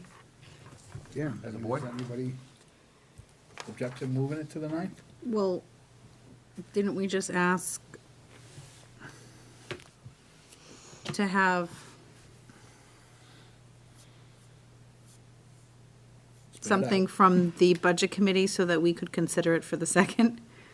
Well, actually, they were going to, if they had any questions about theirs, they were going to meet on the 6th or the 7th. 6th, right? 7th was a snow 7th or day? 8th. No, 7th, 8th was the snow day. Okay, which means that they will have an answer if there are any changes to their budget or any feedback about the budget that Jeff allocated, that you would have that in the 9th. Otherwise, you would not get that until afterward. I would, It's the pressure on the budget I would only committee be to in meet favor of after. moving to the 9th if policy committee also moves to the 9th. Yeah, you would move them both. Oh, yeah, absolutely. I yeah. just want to make sure. They're married. The budget committee can't, if the school board changes the default, the budget committee will already met. But the school board can change the default all the way up That's until. fine, but if the goal was, if you don't mind, theoretically, $2 million spread. We're gonna do the best we can do, Brian. Is All what I'm it is. saying is, they did what we asked them to do. I'm with And you. now we might be undoing it. That's all I'm saying. I'm- That's what I'm saying. Yeah, they came in with the spread. Now if all of a sudden we say, No, I'm, so all of a sudden if we go, no, we're gonna lower it down a few $100,000, now here we go again. Now they're gone. Then yes, I understand. That's- we understand. Okay, Right. that's all I'm saying. Okay. So when So you- do we want to be a consensus and change this to the 9th, or what do we do? I'm asking. Sure. Doesn't matter to me. I say, Kristen? Fine either way. Fine either way. Fine either 9th way. it is. I think it guarantees you that the budget committee will be done with their work, whatever their work is. no Yes, matter what. either way, yes. So we're here on the 9th and then again on the 16th. 16th would be your public hearing. Public hearing and then a meeting after. Pack. Mhm. Yeah. Oh, wait, the 16th is the public hearing? Yep. It is. 2 Thursdays in a row. Will not be here. Cannot be here. For the 16th? Correct. Well, that one's, Public hearing. that's the public hearing. I can't be here. Okay, Sorry. that's fine. All right, You good? Okay, thank you. I wish Kyle was still here. I'm pleased to report that we do have a resolution with the graduation robes. So we're back to white and burgundy with shoals. So a white one would have a burgundy shoal and a burgundy one would have a white shoal, and students are able to pick, so they work that all out and everybody's happy. So Perfect. that's good. And finally, I'd like to congratulate Coach Julian on he picked up his 600th win recently. He's now 604 and 50 from what I'm told, and so great success with our wrestling program. Congratulations, Coach Julian, certainly all of our wrestlers and that great staff. So that's if you put that in perspective, I think winning over 600 matches and having only 50 defeats, you're winning at greater than 90%. And we just have some great kids in all our programs, but our wrestling program obviously is one that we're extremely proud of, so congratulations. And that's it for the administrator's report. I do have 2 nominations this evening, so we were able to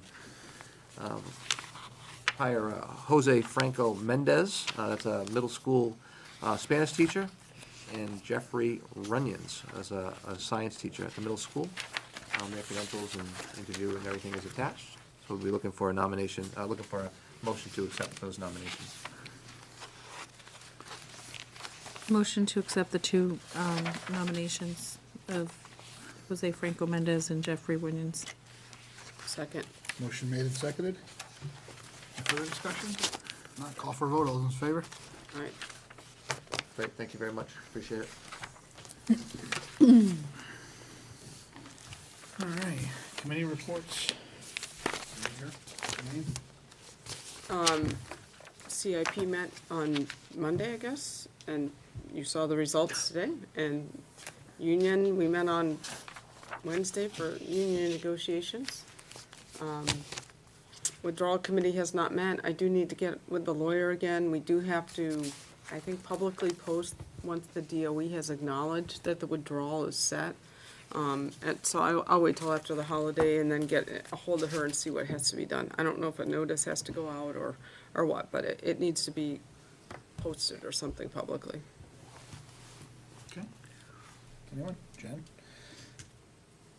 Policy committee did not meet, but I did want to, not under committee reports, but report to the school board, just make everybody aware and thank everybody for their support. Our new gymnastics team has their first meet coming up Saturday, so the girls are pretty excited. Our roster ended up being 13 athletes, which is really pretty impressive for a first year out. 2 of them are sick and won't be competing Saturday, so we're already starting a little bit short, but the girls are really, really excited about that. That'll be Share the location? over in Salem at A2 Gym and Cheer. Excellent. Nice. Good luck. Yep. Sheila? Nothing. Got nothing. No. Brian? Budget committee did meet, and as we discussed earlier, Yep. they have a revised proposed budget in front of us. All right. Thank you. Correspondence folders and where the vendor and payroll registry have gone already on, so we got that other set. Any other business to come before the school board? Okay, if not, we're gonna have to, I wanna go into non-public under 91A, Roman numeral, colon 3, paragraph 2, subsection C. I'll make that motion. Second. Motion made and seconded, roll call vote, Mrs. Belcher? Mr. Boyle? Yes. Dr. Farah? Yes. Ms. Lowe's? Yes. Mr. O'Neill? Yes. Mrs. Savage? Yes. Mrs. Silva? Yes. Okay. Thank you, and we're gonna come out of our non-public and adjourn. So this will enter a public broadcast this evening.